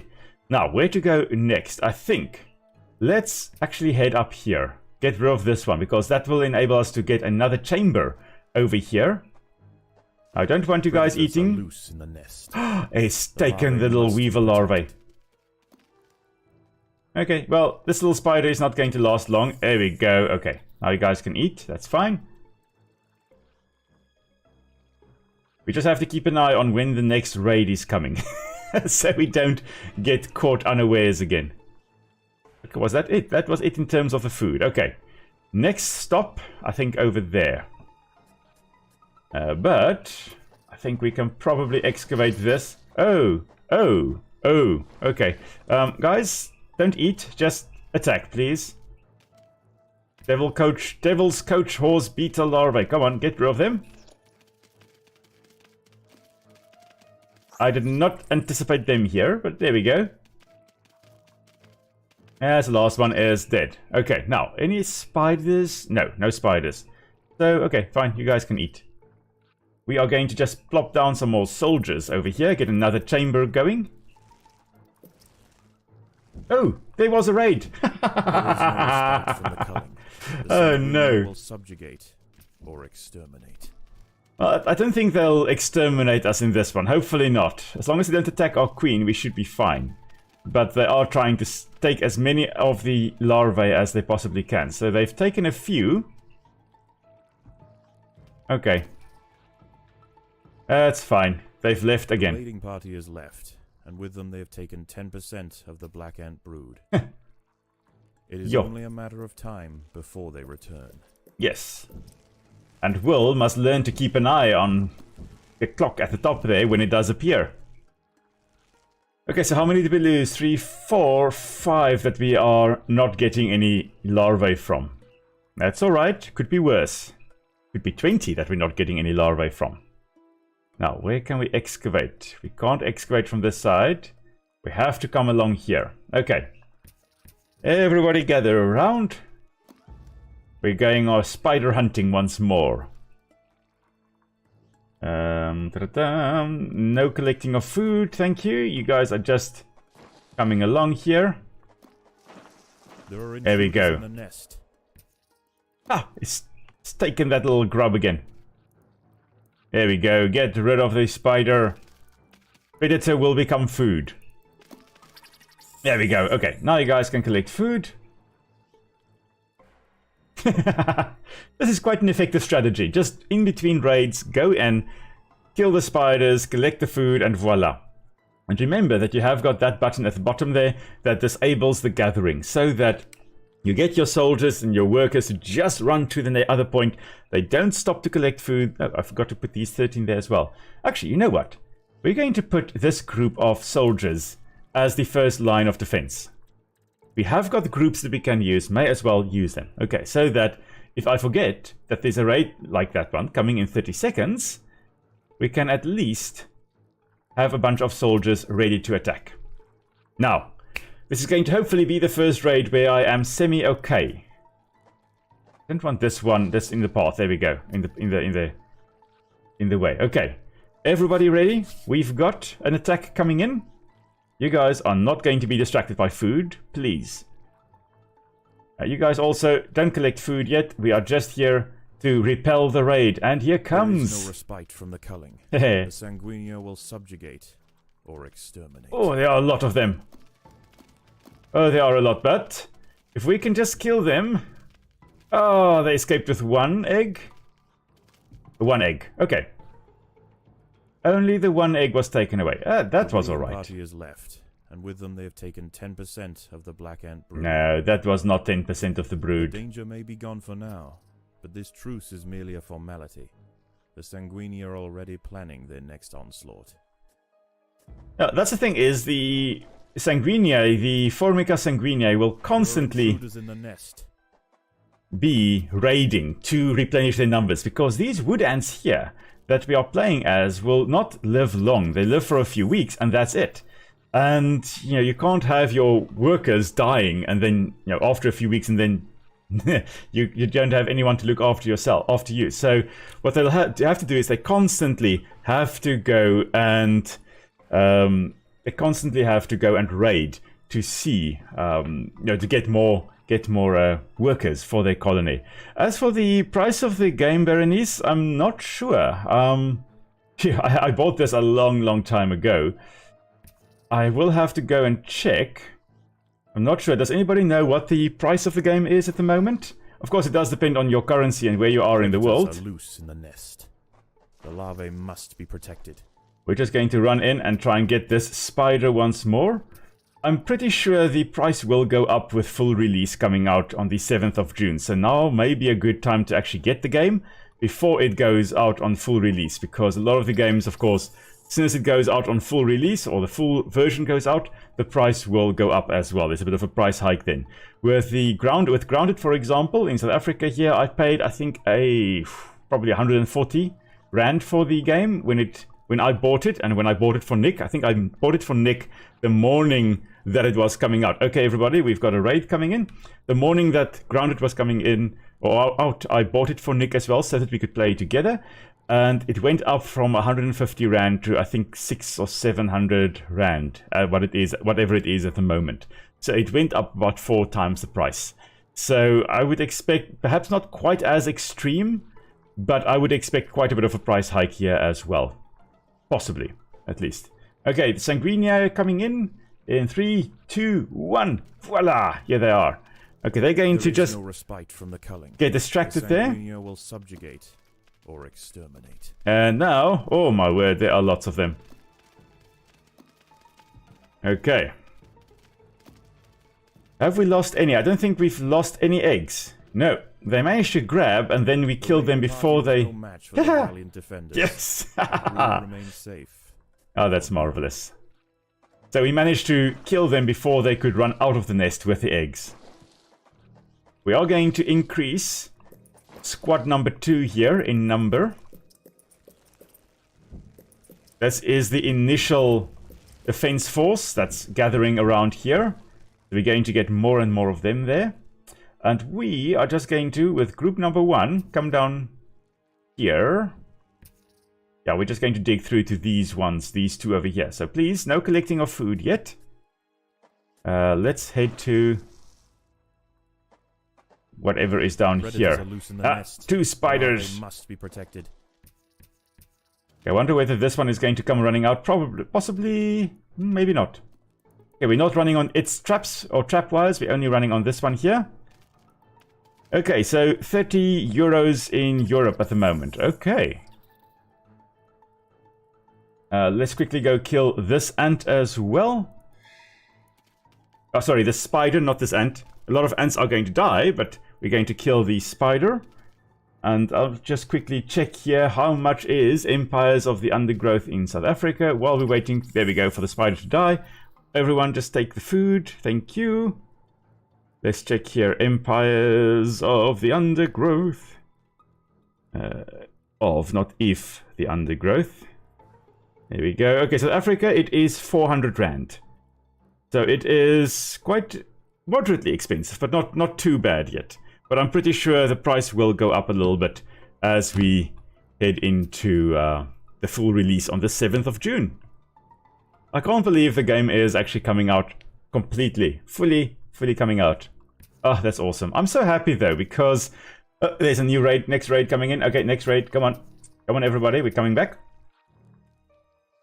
So I'm very happy that Slug Disco, the guys that have been making this game, they've got a success on their hand, I'm pretty sure, on their hands, because I mean this is an amazing game. It is. Oh, there's lots of food still up here. We need to go collect that. The slave makers are back. They can sense larvae. And they want their share. Yeah, they can sense the larvae all they want. We are going to try and kill them. Oh, there we go. Kill them before they run off with the eggs. There we go. I think we managed. Oh, there's one. There's one. Hooray! He's like, I'm running. I'm dead. No match for me. Alright, little guys, we're going to just go collect some food. The was no match for the valiant defenders. The brood remains safe. For now. Oh yeah, I see group 1 actually is just... Oh, that's because this is now connected. It used to be that group 1 actually had workers and soldiers. Okay, you know what? We're going to put some soldiers in group 1 as well. No wonder they took longer to actually kill that spider. Thanks there, Berenice. Appreciate it. We're going to put some soldiers in this little grouping over here. And we're going to plop them in with group 1. There we go. Actually going to put in another one there. Perfect. So we just need to upgrade or build more workers. I think we're probably going to... Are we going to throw more bodies at them, or are we going to make stronger bodies? Let's put in some normal... don't have enough food for that. Okay. I will do that momentarily. So now at least our group 1 here has, or will have 10 soldiers joining the fray. Let's see. Any more food? Nothing. Oh, there's a bunch of food over here. Ah. Let's see, Raptor, you say you should probably want 2 groups of soldier ants, 1 for the front entrance and 1 for inside expeditions. Yep, indeed. That's what we are working with here now. So thankfully now we do have some soldiers. Maybe I should... I can't really expand too much here, but I think I can put in another 3 to join the inside fights. There we have got our next raid coming in. But we have got 46 soldier ants defending the entrance here. We are, however, going to have our second party also joining it. Everybody come here. We don't want them running away with our babies. Protect the brood. If we don't protect the brood, we lose the colony. But we've got a lot of soldiers. Oh my word, we've got far more soldiers than we have workers. Okay. I think what I'm going to do then is I'm going to possibly make more workers. There is no respite from the culling. The sanguinea will subjugate or exterminate. The thing is, they're going to try and run past our defenses and then make their way to there to grab the eggs. Come on, kill it. Oh, they've grabbed one. Okay, they've managed to escape with 1. And now they all die. Oh, there's one. That one is running. That one. Oh, he's dead. Okay, that one. The last hope for Sanguinea is also dead. Okay, so they managed to grab 1 larva. That's not too bad. Could be worse. Could be far worse. Left, and with them they have taken 10% of that was not 10%. That was like 2%. The queen must lay quickly to return the colony to its former strength. That was like skim milk. 2% that was taken there. Okay, so we've got a few more workers coming in here. And then we are going to go in here. Because there's lots of food here. There is a spider probably over there as well. Expedition 1. We're going in. Expedition group. Yeah, I think this is the best spot to go. There's lots and lots of food over here. There we go. In the nest. Okay. Must be protected. Don't gather food. Just kill the spooder. Okay, with soldiers, it shouldn't take too long. There we go. Okay, and now harvest all the food. Thank you. Hey. Oh. I love how well these ants are actually working. I mean, they're very efficient in where they go. Just going to open up this section over here as well. Wood lice. Oh, we haven't seen you guys in a while. Should almost be time for another raid. We do need 12 more workers. Okay, we'll put the workers in this section over here. There we go. Shouldn't be too difficult to get 12. Oh, there we go. Next raid. Okay, group 1. Here we go. Group 3, these workers, you guys can come and harvest. So this is group 3. So if you highlight over it, it shows you on the minimap over there, it shows you where in your colony these ants are coming from. So you can see that it flickers this section. It actually lights up this area as well. And we're putting number 3 over here. They're coming over here to collect the food. Okay, here are the Formica sanguinea once more. Sanguinea. From the culling. There we go. Sanguinea will subjugate or exterminate. Yeah. Sanguinea referring to blood, not because they are drawing blood and fighting and stuff like that, but because they are blood colored. So, or kind of blood colored if you kind of use your imagination. Last time I checked, my red blood cells did not have strong mandibles to tear apart prey items. So, yeah. Apparently we lost one. Did we? No, never mind. They killed it over here. Ah, Once that was again, it. The slave makers return to their nest with new black ant larvae. No, they as did their not. own. The raids will continue, but this Formica fusca colony has proved its capacity to endure and grow. Eventually they will surpass their parasitic overseers, and the continued raids of the slave makers will reduce to nothing more than a mere inconvenience for the great black ant empire.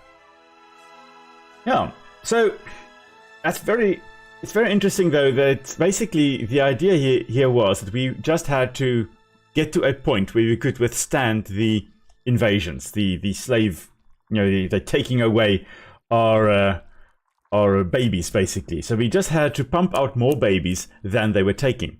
And Formica fusca, the dusky ant here, they do have that one advantage that they normally have more than one queen. So an average of 3.6 queens, I think, per colony. So some colonies may only, like this one, have one queen, and some may have more. Some may have 5 queens. But on average, about 3.6-ish queens per colony. Of course, you can't have 2/3 of a queen in the colony, but 3.6 on average queens per colony. So they are able to pump out a lot of babies quite quickly, and they should be able to withstand attacks like those by the slaver ants. So we're going to again take extra royal jelly because we're going to use that for mutations. And let's jump right into the Formicarium once more. And yeah, Berenice, the group 3 was just to collect some extra food. The queen is exhibiting interesting new behaviors. I believe the colony is beginning to adapt. Okay, so we've got 2 wood lice that we can also come and kill to get more food. And we've got a whole bunch of food that was dumped over here. So now, of course, the food will be taken to the food stores over here. I think our food stores are basically full. Oh my word. We need to upgrade this. Oh wow, we can store a lot of food here. Right. As they are upgrading, we can of course upgrade some of the other ones as well. And this is where it's now very useful. You can see there's a 10 out of 12. As we upgrade that one, it became an 11. And as we upgraded that one, it became a 12. Building in a hexagon basically means that you should be able to upgrade almost all of the little hexagons. That is the only one we cannot upgrade. So building in hexagons, really the best strategy to go. Hexagons are the bestagons. We are, however, going to excavate another chamber for... Oh, what can we can't put soldiers. Well, we can actually. We should be able to get soldiers. There we go. We can spend 75 royal jelly and get the black ant. Haha. Yes. We can upgrade them to level 2. Ooh. You know what? We're going to do that. And we're also going to upgrade our little workers here, our gene thief workers, to level... Oh, we're going to do that level 3. Let's do that, shall we? These guys, can we upgrade it to level... Yeah, we can upgrade level 3. Okay, so all of our workers, we can now upgrade the tiles. There are 2 different types there. We can upgrade the tiles to level 3. Okay, this one we are just going to expand a little bit so we can get a nice little hexagon going here. And then we need one big chamber for the black ant brood over here. We've got 17 tiles that we can build or excavate. So that's 1, 2, 3, 4, 5, 6, 7, 8, 9, 10, 11, 12, 13, 14, 15, 16, 17. Okay, those are all the ones that we can excavate. We can now just go and build some nice little soldiers, basically, or the stronger individuals over here in this chamber. Okay, we've got more than enough food to at least put them down, and then we'll see how many we can upgrade as well. The Raptor workers have raised their first Formicarium. Finally, we have the opportunity to observe multiple species within the same colony. Okay, so now we can basically, because this Formicarium, this gene thief ant, basically it's raising a whole bunch of other offspring of other species, basically, to take on their properties and use them in attacks and all kinds of things. And we are going to have a challenge in a little bit to try and get a lot of, see if we can survive the challenge. I'm hoping we can survive the challenge. I don't know, eh? Considering that we died in the first mission, I've got no idea. So, Berenice, I see that you've asked for me, what is the best grade for an ant? What do you mean by grade? Then, yeah, maybe I'll be able to answer that as well. Oh, I love these little guys. In the little trails, very efficiently running around, collecting all the food. Now, we want to collect all the food we possibly can, because when the challenge begins, we won't be able to collect any food. Oh, maybe there is actually a bunch of food being dumped at some point in the middle of the challenge. Let's see here. Okay, woodlice coming up next. Woodlouse, meet my Formica Ereptus. Yeah, whatever, the gene thief ant. That little woodlouse immediately clamped down to try and withstand the attack, but unfortunately it was unable to.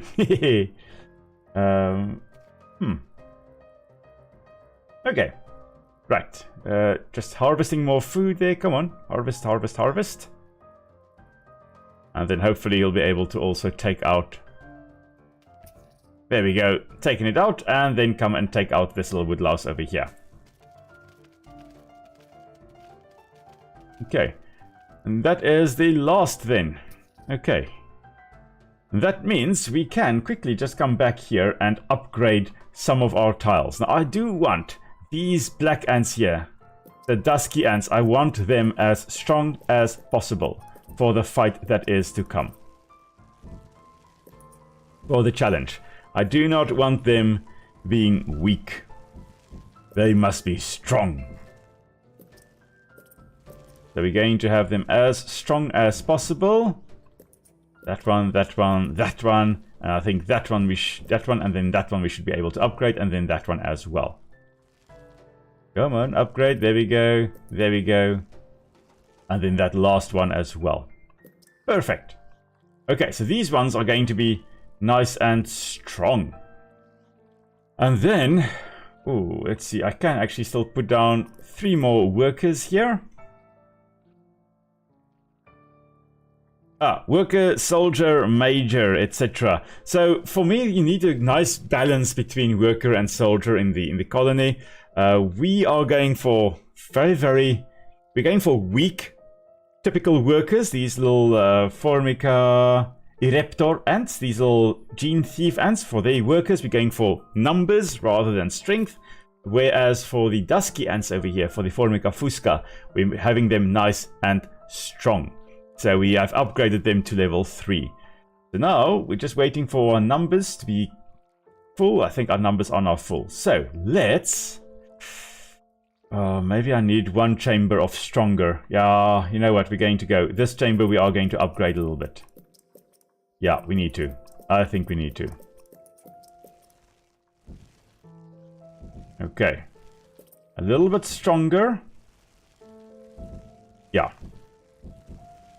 And just so that everybody can run out quickly, we're just going to make our little path over here.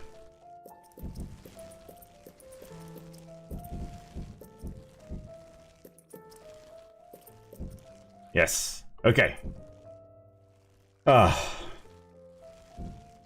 Okay, I think we're ready for the... Yeah, not the adaptations. We're ready for this. The Gateway mission. And then we're going to play as Formica rufa, the wood ants. We're going to play as them. That should be quite fun. They can form massive colonies. And when I say massive, I'm talking here like 40,000 workers in a colony. So massive, massive colonies.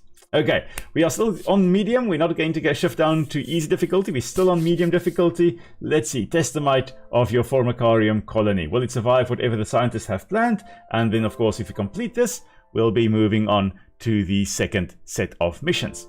So notice here, as you put it into higher difficulty levels, you get more stuff if you do complete it. But we are not insane. We are going to play on medium difficulty. We connected the outworld to the feeder colonies. I want to see how these eruptors respond under pressure. I will prepare the experiment. Okay. So we are going to have another bunch. Connecting the Fusca colony now. I will let 10 through to start with. There's a bit of food over here. We're not going to go for that bit of food. Okay, so here we go. Fusca. These are the ants that we'll be playing as in a moment. So these are the wood ants. Come on, guys. Take out the wood ants. Thank you.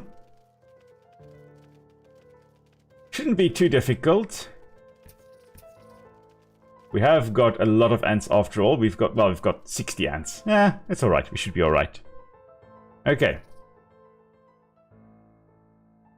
60 ants. Identified the threat and responded very quickly.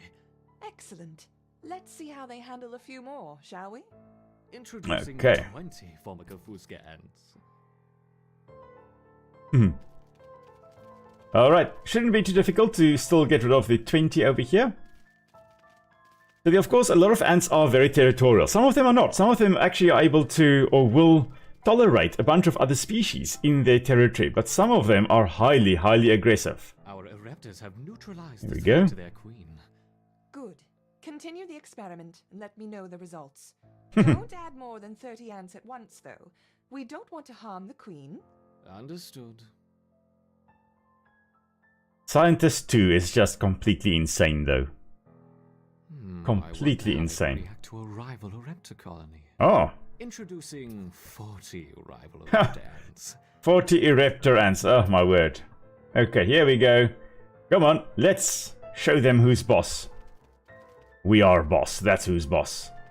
We don't have a lot of food in order to actually make up for any losses we get.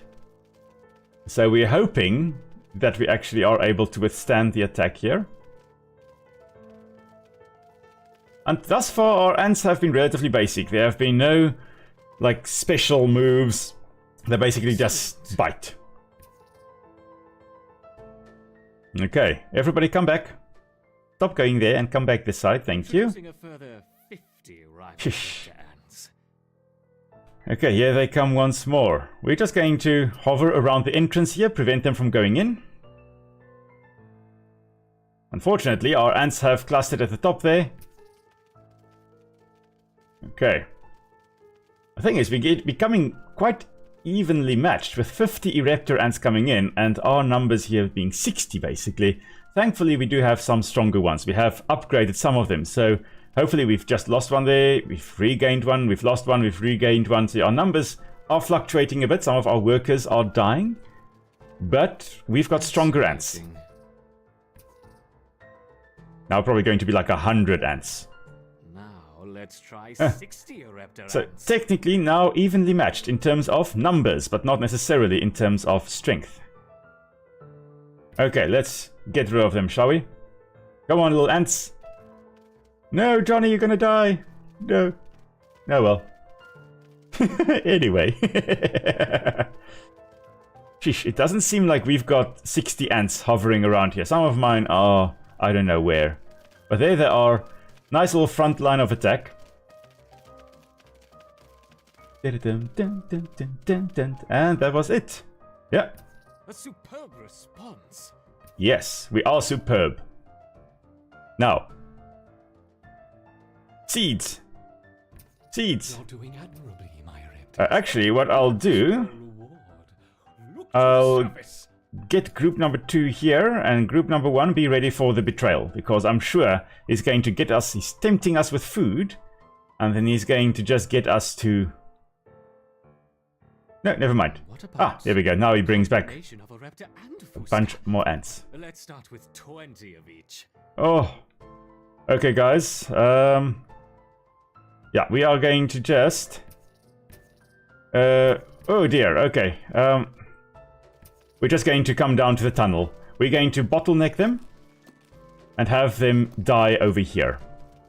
Because splitting our forces at the surface, not a good idea. Alright, some of them have held the line in the front, and now we've got reinforcements coming in from the top there, from the surface. An unconventional defense, yet highly effective. Yes, very effective, Mr. Crazy Researcher. It's interesting to see the colony fight on 2 fronts. Perhaps we should try 30 of each. Yeah, we are still just going to fight them straight in the tunnel here. We're not going to go to the surface. We're going to fight them right over here, where the numbers don't mean as much, because they're not able to have us split on 2 fronts. We're making the 2 fronts 1 front. Strategically, that does just make more sense. Now, recently, people or researchers, scientists have actually used Age of Empires to actually look at ants and how they maneuver around the landscape and defend their territory against invading ants and things like that. It was quite an amazing little study, and just goes to show that, you know, games are not a complete waste of time, unlike what my parents or other people's parents may have thought at some point. Ants or games can actually teach us a whole bunch of stuff. Yes. Okay, so apparently seeds have been dropped. Actually, I'm going to bring group 2 up here. Group 1, come and defend the entrance again. I do not want to split everyone. I don't want to take everybody up here. I just want some ants to go and get the food for our reinforcements to hatch. Group 1, you guys are the main defense, because I'm sure... To withstand such overwhelming assaults is incredible. I wonder how will they handle a sustained... Okay, Group 2, you guys are coming back. And now we're going to have a whole bunch of them coming in. Okay, here we go. The big fight. I suspect this is the last of the fights. There we go. I can dismiss that one. I just want group 1. Oh, okay. We at least have 228 food to replenish our numbers with. So there are lots and lots of ants. They're not massive numbers. They do come, you know, spaced out, thankfully. But sheesh, there are a lot. Oh my word, there are devil coach horse beetles as well. Enter the devil's coach horse. Now there's chaos. Well, not that we can see much. I mean, there we go. We can see that the devil's coach horse beetle larvae have come in. And they have died. Yes. There we go. Managing to withstand the attack there quite nicely. Okay. Yo. Whoops. I seem to have... Oh no. Why? Don't harm the little ants. Why did you have to come and bring in a devil's coach horse beetle adult? You are an evil one. So of course, as we had earlier, there we go. There is the disorientating spray, the noxious chemical that they are secreting to, of course, get our ants to stop attacking it. Didn't work. They still attacked it. Oh, there goes another one. Oh, there's another one. Oh my word. See, that's a potentially deadly combo, the 2 there. But hopefully we'll be able to take out both of them. Come on, come on. There we go. There's another noxious spray. Just take them out. They can't do that to you. That's enough for now. Oh, okay. We just have to withstand this. We've got 33 food left. Oh. Our numbers are being depleted. But these are the last of the ants coming in. There's just these 2 devil's coach horse beetle, the adults, that we need to still withstand. Oh my word. Like, I love the design of them, but sheesh, they are evil. They are so difficult to get rid of. There we go, that's 1 down, and that's 2. Yes! How has the Okay. colony been responding? They mounted an excellent defense against 20, 25, and even 30 Fusca ants, as you suggested. Perfect. Perhaps we can provide more of a challenge for them next time. That's a Sheesh. fantastic suggestion. Okay. So, there's one thing that has to be said about scientist number 2. He is not following protocol.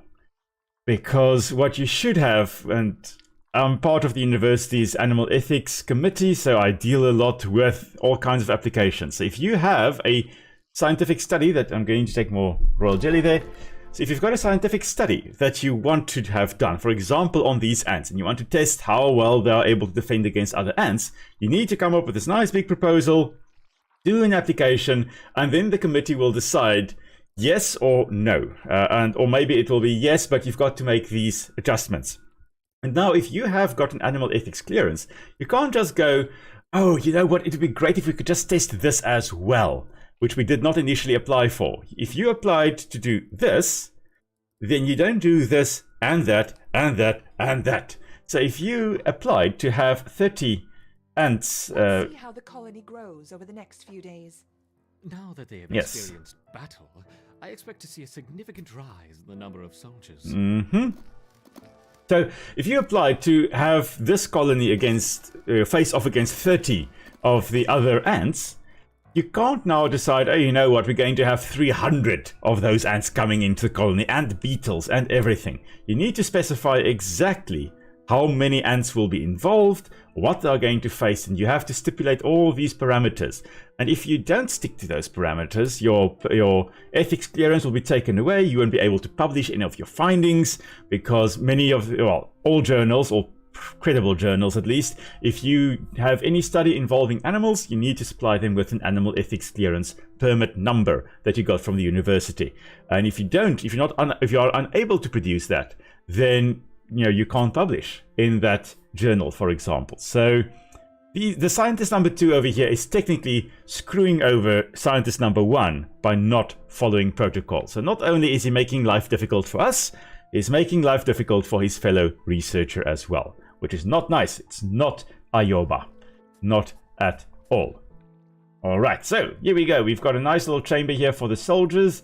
I think we should expand and build another soldier chamber. I like having 2 soldier chambers instead of 1 massive soldier chamber, because that means that we can have, for example, a bunch of soldiers here in group 1 and a bunch of soldiers in group 2, and we'll be able to space them out wherever we need them. So that's what we are going to do.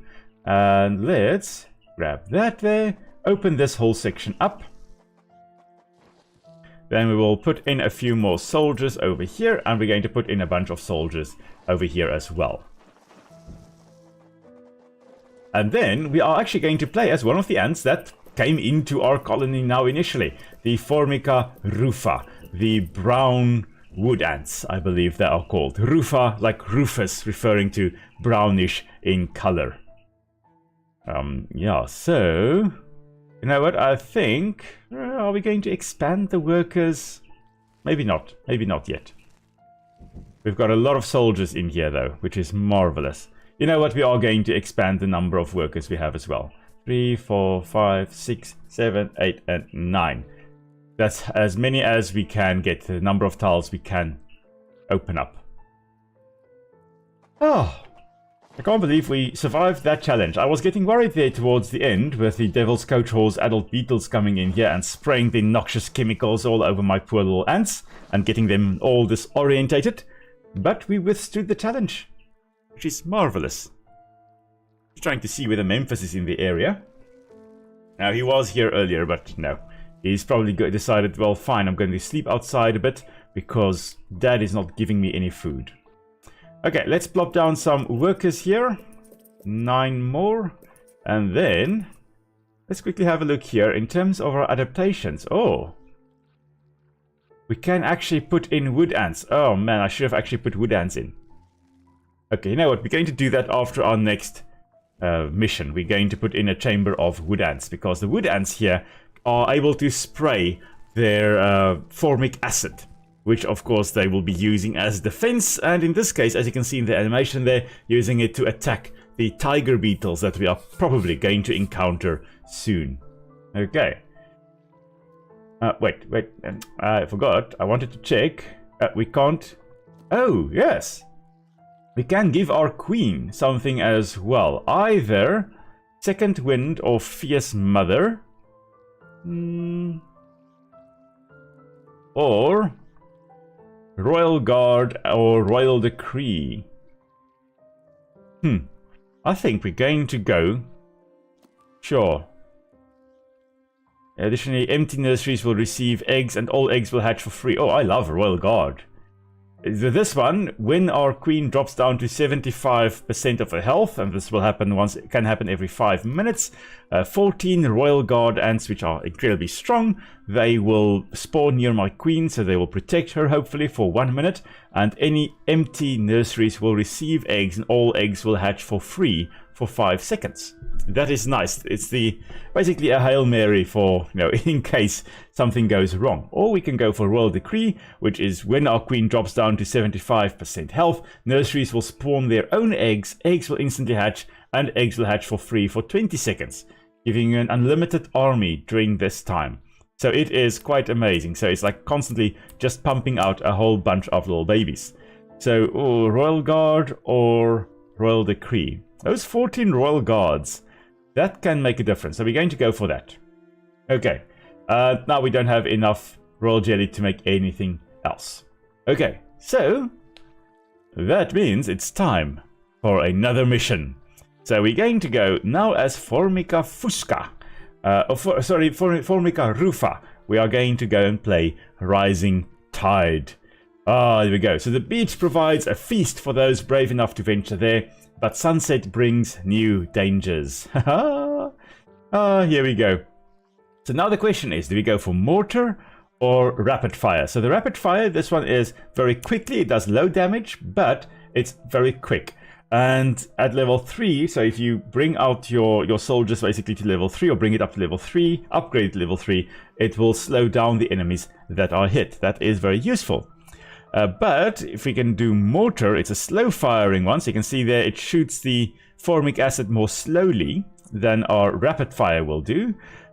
Deals high damage on impact. At level 3 it gains area damage. So basically like exploding and doing damage. Yeah, so what I'm going to do is go, I think, for rapid fire. I love getting the formic acid out as quickly as possible. That's going to be, I think, what I'm going to go for here. And I agree, Raptor, yeah, the Royal Guard is great because, the queen may be dead before all those eggs that hatch actually get there. I think if you look at it, there are two options, Royal Guard versus Royal Decree. With Royal Guard, you've got 14 big ants right there by the queen, protecting her while all the other ones are coming together. So kind of creating a little bottleneck. So that gives all the other ants time to get there.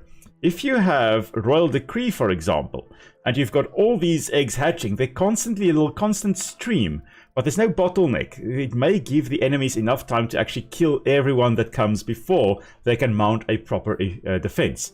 That's why sometimes what I do is I call all my ants back so they can get together, and then in numbers, they will have strength in numbers, and then they attack.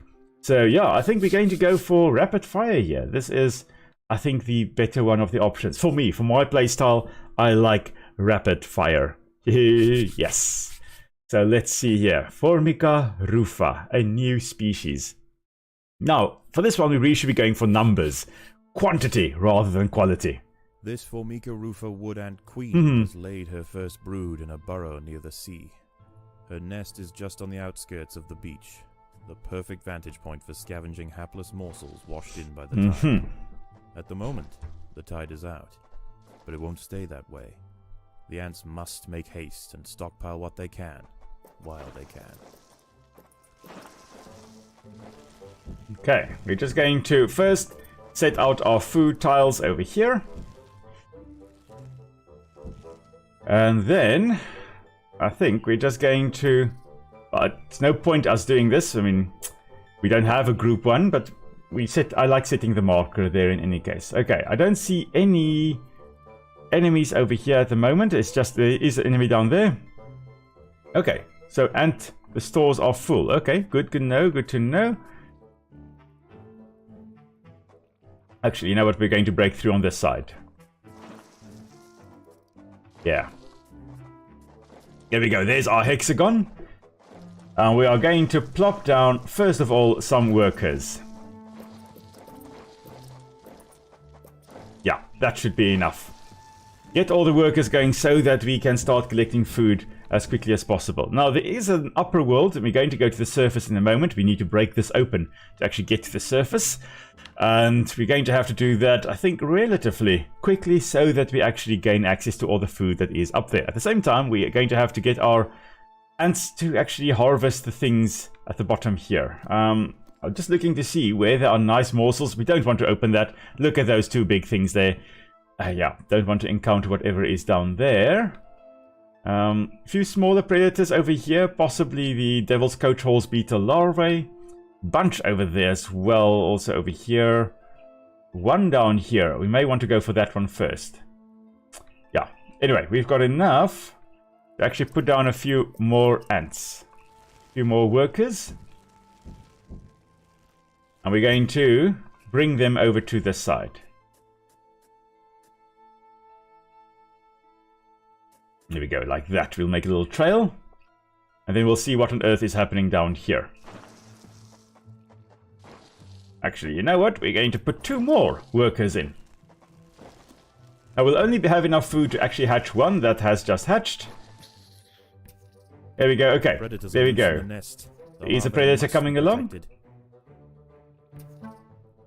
Oh, you know what? I should probably put everyone in group 1 so they can come and defend this. Oh, I forgot to put them in group 1. Oh my word. Okay, please kill this devil's coach horse beetle. Ah, I see a little one that has popped up. Whee! Ah, Cinnamon is here. Oh, Cinnamon.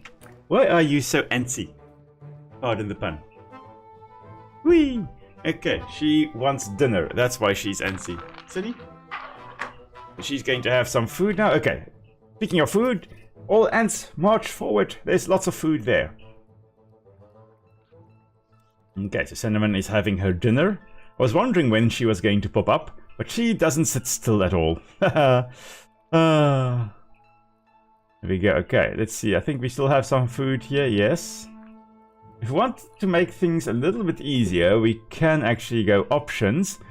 Show creature. You know what? I'm not going to go for creature info, but we are going to go resource info. We're just going to apply that so that it will show us where food still is, so that we can easily just send our workers to where all the food is. Okay. Okay, food stores are full. Well, not for long. Let's actually also just upgrade, put in more food stores here.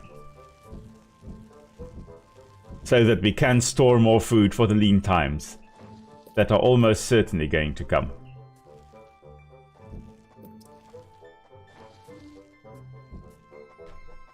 Okay, this kind of looks like a hexagon. I think this is the right shape.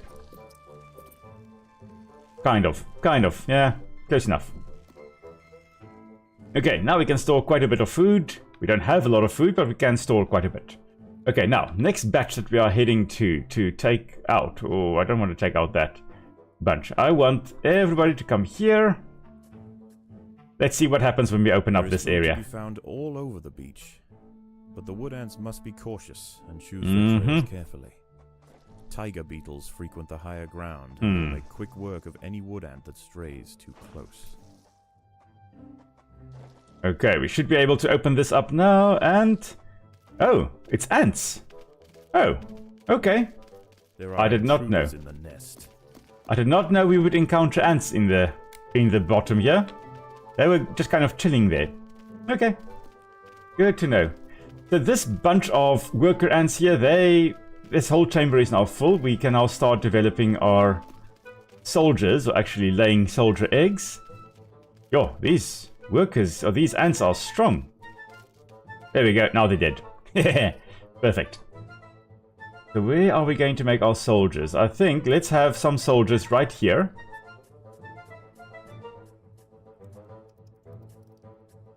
Yeah, I think we'll have it right here so that they can run out and attack whatever is coming into the nest. Because I'm sure at some point there are going to be a bunch of stuff coming from the surface and attacking our queen. So let's have an entrance right over here.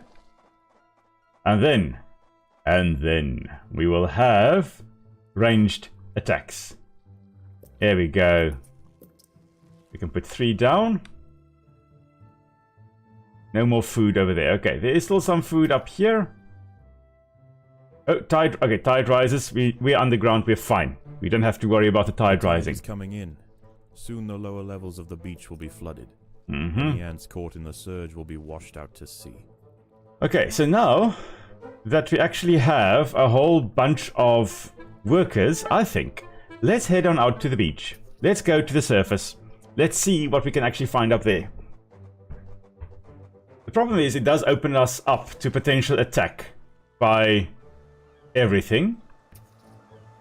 But let's quickly go up here. We've got tiger beetles. There we go. They are extremely fast. So in the game here they move relatively fast, but there we go. They're picking up speed. They are extremely fast. They are so fast, in fact, that every now and again they actually have to stop running so that they actually just get their mind. Never mind, there are tiger beetles there. So that their mind actually can comprehend what they have just seen. So they move so quickly that their brain can't process what they are seeing, which is amazing. The battle has begun. Okay, it was an ant. Of course, we are attacking any ant we encounter because, well, they are competition for food here, and the food here, it's not super abundant, so it's worth defending against other ants. Oh. Okay, we are under attack by that bombardier over there. Anyway, we're attacking them nonetheless. How much food have we got? Enough. Oh, tide rises again. Oh, come back. Must head for higher ground. I don't know to where the tide is going to rise, and I don't want anybody on the lower levels over here. Oh, 2 are going to die over there. Oh well, it's a valiant sacrifice. Everybody else back up. Yes. Good. Okay, let's go down to the nest. Let's put some more rapid fires over here. And then I think we should go to one of these areas over here. I think we'll have group number 1 coming over here. We must just make sure that we actually can get here quite quickly to defend if something is actually coming in and attacking the queen, because we don't want that happening now, do we? Okay, we've got 23 ants. They should be able to take care of whatever is over here. I don't want to open up that thing though. Oh, that's going to be a beast of a completely different story over there. Okay, 2 more ants. Okay. Predators are loose in the nest. The larvae must be protected. There we go. Now that we've got some soldiers with us as well, it does make life a little bit easier. Okay, and everybody must just gather back here. We're going to also, I think, start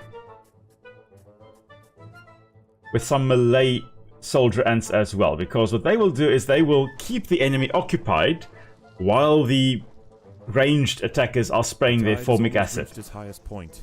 The sands east of the nest are about to be completely flooded. Okay. Alrighty, and we're going to put these in there as well. Okay, now everybody is gathering together. Let's see what is over here. Predators more ants. Oh, okay. The larvae must be protected. You see, the workers here not very strong. They are basically, I'm just throwing bodies at the problem. But while they are occupying the enemies, the ranged attackers can at least the tide is in. Still shoot. Soon, night will fall. Mm-hmm. As the temperature drops outside, nocturnal creatures begin to awaken. So now It would be wise for the roofer colony to stay underground and hope that their nest remains hidden until the morning. I can see the little hermit crabs coming out here, while the tiger beetles are, I think, going away now. And I think there are a whole bunch of hermit crabs, coming out now. And there may also, I think, be wolf spiders coming out at night, because they are They've got very good eyesight, so they can be nocturnal as well. Overground, nocturnal hermit crabs rule over the sands at night. These creatures are typically scavengers, searching for algae and carrion on the beach. But due to the unusual incursion of Formica rufa colonies into this area, this particular community of crabs has developed a taste for ant flesh. You see, there are 3 big exclamation marks here. Lots of food, but oh, I do not want to go and awaken those 3 beasties up there. So I think where we're going to go is down A here. hermit crab has found its way into the nest. Oh, never mind. The ants must mount a swift and decisive defense. Yeah, we're going to keep this predator occupied while we bombardier it. It's possibly going to do quite a bit of damage to us, but hopefully we can do more damage to it. So of course the shell there does provide quite a lot of protection to it, and apart from that, the carapace, or the... There we go, and it's dead. The carapace, or basically the body of the hermit crab, is also quite resistant to attack. So they... very, very difficult to actually take down. But if you're looking at yellow crazy ants, they... very invasive, as I've mentioned at the start, on the Christmas Islands, where they are basically exterminating a whole bunch of different crab species there, resulting in the disappearance. The red crabs, for example. And crabs mean hard exoskeletons, but they are no match for the ants if there are millions of the ants. So the ants will have the number advantage. And in this case, they will look for little weak points there where the joints are of the leg, and that is where they are going to attack the predator. And that's what most likely where we also attacked that hermit crab there. Okay, I see we don't have to dig through to this yet. Oh no, okay, never mind. I thought there was something coming in through there. Protected. Oh, that was quite easy. So what we can see here, these little green skeletons or little outlines here, these are most likely sandhoppers, or they at least resemble sandhoppers. In South Africa is the genus Talorchestia. Not sure whether that's the same wherever you go, or whether there are different genera all over the place. But I know in South Africa we've got Talorchestia capensis, and those are basically like little fleas. I call them fleas, but they're not fleas at all. But they look like little fleas. They're very good at jumping, and they will usually be underground in the hiding under kelp where it's nice and moist, and they're hiding away from predators. But they will come out at night on the beaches. A group of hermit crabs Oh no! stormed the nest. The larvae must be protected. Run! This is a bit of a problem. Luckily, these eggs are hatching and keeping these little guys occupied in the meantime. As our horde approaches, the numbers are coming. The cavalry is coming to attack the hermit crabs, and there we go. Now the hermit crabs, if they sustain a certain amount of damage, they will retreat back into the shell, and they'll do that in real life as well. That is what the shell is there for. They will very often retreat into the shell and kind of try to block it with a one pincer, so that, you know, it's very difficult to get in there if they've got the entrance blocked with a pincer. So there we go, that's one dead. And that will probably be the second. You see, it's gone now, and it's going to really... There we go, it's dead. Alright, it's a bit of food for us. But now, I think we'll come back here. And hope that no more hermit crabs actually arrive. And then we'll dig this open, get lots of food, and encounter 3 predators over there as well. Maybe ants, maybe devils, coach horse, beetles... Who knows what we'll find over here. But we've got 36 ants making their way over here. Now, at the start of a colony's life, like we have here, this is when they are most vulnerable. And this is when most colonies would actually fail. There we go. It's more food in the form of devils, coach horse, beetles. So if only an ant colony can actually survive during this initial stage, when you have 30 ants, for example, and every one you lose is 3% of the colony gone, they can just get beyond that point where it doesn't matter how many individuals you lose, you can recover those numbers quite easily. Then the colony will probably survive. So it's a numbers game and it's a waiting game. Yeah. So anyway, so our little ants, we are getting more and more and more ants in our colony here. Which is... Oh, there we go, hermit crabs, hermit crabs. Ha ha ha. I knew they were going to come. Okay, so what we're going to do is, I think we're going to increase the number of ranged attackers. Yeah, we're going to do that. And then we are, after that, going to increase the number of melee ants as well. Because we need nice strong ants to actually hold the hermit crabs in place while the formic acid does the job. I mean, look at those little guys shooting formic acid from their backsides there. Now the formic acid can actually, it is an acid after all, so I think it may actually be quite damaging to the exoskeleton of the crabs, because the exoskeleton, well, the shells at least here that are using as their main armor, the shell there consists of calcium carbonate, which dissolves in acid. So not going to like break it away completely, but it may weaken the shell a little bit. Maybe make it slightly easier for the ants to then bite through it and open it up to get to the crab on the inside. Okay, but we've got a few nice little ants that have they've hatched and they're increasing here. They're all over the place. They're collecting some food here from the hermit crab. You know, may as well eat the thing that tried to eat us. And then get our Malay ants over here. Yeah, we'll put in a bunch like that.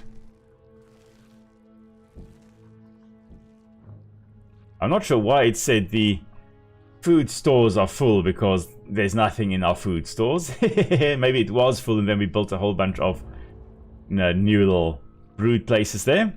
Now, where are we going to now? Because I don't want to open that up yet. There is some food that we can, if we just bring number 2 over here, collect over here. It's a big thing over there. There are 2 smaller things over here. So I think I'm going to get group number 1. The tide is receding and a new day dawns. The hunters of the night return to the safety of the shadows. Okay. The ants can begin to lay down new trails. The harvest must go on. Raptor, I agree. The wood ants must be making the acid at supersonic speeds with how fast they are shooting it. Indeed. I mean, they are, of course, they are constantly producing it, but they are very, very fast in terms of this. Has been washed up on the beach. Okay, so there's lots of food. It's too precious to pass up, but the smell will soon attract other scavengers. The ants will need to amass in great numbers to defend such a prize. The question is, where is that dead sardine? I don't see it. Oh, there it is. There it is. Okay. Oh, did we go for it? Maybe we should. There is a tiger beetle on the way here, so maybe, just maybe, we should actually just put food collection off. Do we go here or do we... let's go for the sardine. You know what? Let's go for the sardine. We're coming out. We're heading out to where the sardine is. Out here. They have also come to take advantage of the buffet provided by the sea. Territorial disputes will invariably favor the colony with the greater numbers. Yes, and we're hoping to be the colony with the greater numbers. There's a rival one right over there. Oh, we've got 46 ants on the way here. Maybe, just maybe, that's enough to get rid of the tiger beetles, which are right over here. So, tiger beetle, the ants meet the ants. Like the Chindala hybrida, the northern dune tiger beetle. With its long, slender legs, it's the king of speed on these intertidal flats. It's currently the king of being dead. Jaws will slice effortlessly through squads of wood ants. It's going to take a monumental unified effort to bring this beast down. Well, too late. It's already dead. That's marvelous. Okay, now of course we are scavenging on the sardine here, because that is a brilliant source of food here for us. It's 1,200 food that is over there. We are under attack by a rival ant. We're just going to kill that and hopefully kill all the other ants coming along here. Oh, are these ours? Oh yeah, these are our ants. Okay, that's fine. That's fine. Okay. Now, there's a whole bunch of food coming in. I am going to just quickly upgrade our roadways over here. Oh, don't have enough food for that. Oh, don't worry, we'll have soon enough. Yeah, we're going to have soon enough.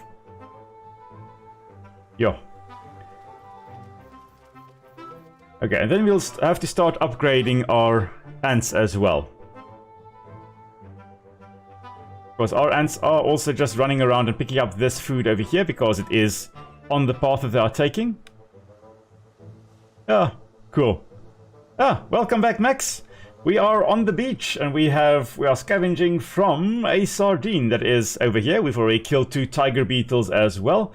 Tiger beetles, of course, great predators. In one-on-one, they will beat an ant, no problem.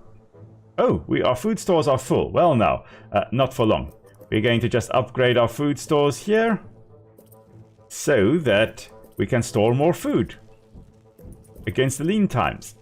But of course, with the numbers we had, yeah, the poor little tiger beetle did not stand a chance against us and our Formica rufa colony. Our red or brown wood ants. There we go, and upgrade that, and upgrade that, upgrade that. And that one. Yeah, I think that is all we can do. Okay, now we need to survive 2 nights. That is the main objective. I wonder, what do we upgrade? I think we should build more ranged and some more melee soldier ants as well. Okay, really making short work. We've almost collected half of the sardine already. Of course, ants being able to carry like how many ever times of their body weight is just, it helps. It really helps that we can. Oh wow, what is he carrying? That looks like a... Huh. What are you attacking? Are you attacking an ant? Yeah, there are some other ants over here. Not for long. Anyway, they're carrying like what seem to be like little pieces of the fin in the mandibles there. Oh, this one little ant is like trying to kill our ants. But now it's dead. There we go, that's the price you pay. Okay. Let's see, I think I should now have enough... I've got enough food to actually just put down some speedy highways over here. So that our ants can move nice and fast.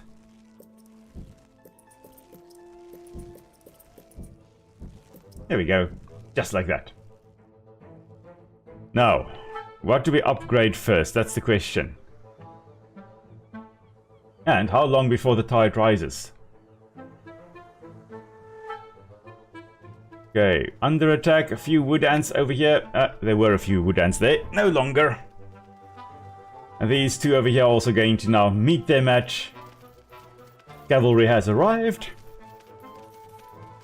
Oh, you see, they are the nice, those are the bombardier ones. They are the big ones that do a lot of splash damage. They look like they're tier 3, which means that I should be upgrading my ants now, because we're encountering stronger and stronger ants. So we're going to upgrade these 7. And we are going to upgrade some of our workers as well. I think that is a good strategy to use. Because look at that. Those were the enemy ones. There's not enough food. Okay, everybody, come back up. As quickly as you can, the tide is going to rise. Soon the lower levels of the beach will be flooded. Wow. Any ants caught in the surge will be washed out to sea. We have officially taken out that sardine. We have eaten it. Nothing left. So now we're just going to quickly clean up everything we can get. Look, there's a tiger beetle. Come on. Stop picking up food. Never mind. Okay, pick up food. Pick up food, thank you. And run back to the colony. Oh, here comes the tiger beetle. Okay, never mind. Here comes the tiger beetle. He's going to become food now. Oh, okay. He's stunning our ants there for a bit. Not going to help you, my brother. Not going to help you. There we go. You are food now. Okay. Not a lot of food, but it at least was some food for us. There's 10 food pieces. Oh, there's a big one. Ah, there's a big tiger beetle. See, those other ones were small. Oh, look. They're jumping on top of him and biting and stinging him. Well, that is awesome. That is cool that they're able to do that. Ah! Oh my goodness. Okay, yeah, we saw our behind there. That big one got rid of us. Wiped us out quite a bit there. But His little smaller friend over here is going to be a nice little meal. Oh, the tide is rising. Where to is it going to rise? Is The it... water is rising quickly. I think it's going to rise to this Must level. head for higher ground. I think we should be fine. We are, however, just going to come to this side and attack this tiger beetle, wipe it out first, and then, there we go, here comes the big one. And now we should be able to wipe him out as well. We have the numbers, we've got the ones jumping on top, and it's dead. Bit of food for us, The okay. huge tiger beetle has been defeated. Haha, There are yes. many more of them, but this is a milestone moment for the colony. Yes, it They is. cannot be bullied by sheer size alone. Nope. We've got numbers.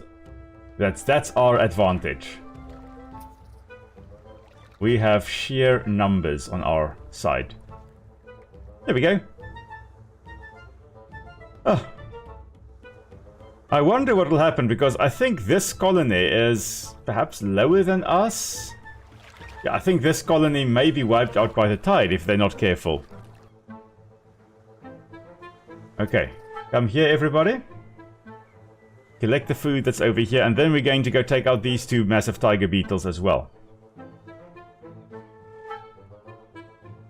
Okay, no more collecting of new food, just come and huddle. Get the numbers. Get the numbers. It's all a numbers game. Okay, now let's see. What can we do here? Can we... If the tide is rising once Tide more, has it's going almost to... reached its highest point. Yeah. The sands east of the nest are about to be completely flooded. Okay, now that's fine. We will get food in the form of massive tiger beetles. I love seeing tiger beetles though. I've seen quite a few in my time, but yeah, they are so difficult to photograph. My father has had some luck at least photographing them, but it's always a hassle because you've got a split second to actually focus on them before they dash off again. And they've got this characteristic running style where they run at full speed and then stop. And then they run at full speed and they stop. And that's because, you know, they, as I've mentioned earlier, they run so fast that their brains can't process what they are seeing. Another And creature roaming the sands oh, tonight. Arctosa parita, the Arctosa. sand bear wolf spider. oh, In the day, these spiders retreat to the shade provided by larger plants on the edge of the beach. But What once have we the got? sun has gone, they are far more active. Oh, there's on one. a hunt for a midnight feast. Oh my word, there is one little wolf spider. He is going to probably meet his match now with us. Hopefully. Oh, he is incapacitating quite a bunch of our little ants. Oh, okay, we may not make that. Okay. Let's just group together right over here and take out the spider, please. It's not even a big one. Of course, a wolf spider's venom. There we go. A wolf spider's The venom. spider has found the nest entrance. Oh no. She is only small, but her venom will quickly incapacitate any ant that tries to fight Ah! alone. Everybody huddle. Come back to the nest. We are under attack. So the venom here, good at killing all kinds of smaller creatures like our little ant colony over here, but we've got safety in numbers now. And everybody is coming back to the nest. We are eradicating the wolf spider right over here. Yeah, it is going to finally... There we go, it is Queen dead. in imminent Oh no, danger. there's a big one. Big wolf spider, big wolf spider. And another big wolf spider, okay, okay. That one is dead, this one... Hopefully will also die soon. Wow, okay. I forgot that there were these big wolf spiders coming into the nest. Sheesh. Okay, okay. We survived. We survived. That is fine. And... Big old humongous chungus, Memphis, wants to say hello. Say hello, Memphis. Yes. While we are... waiting for the next wolf spider to come into the nest. Memphis wants to see what is happening. Occasionally, Memphis actually does love watching documentaries with me here on my computer. We've watched documentaries on dinosaurs, and then you can just see him watching the dinosaurs as they're moving past. He loves watching TV with me. Yeah, my little one. Yes, but you're on the diet, so you're going to become even more of a little one. Hmm? Yes, you are. I love our big old cat here. He is the cutest big old cat in the world, in my opinion at least. Okay, Thanks for popping in, Memphis.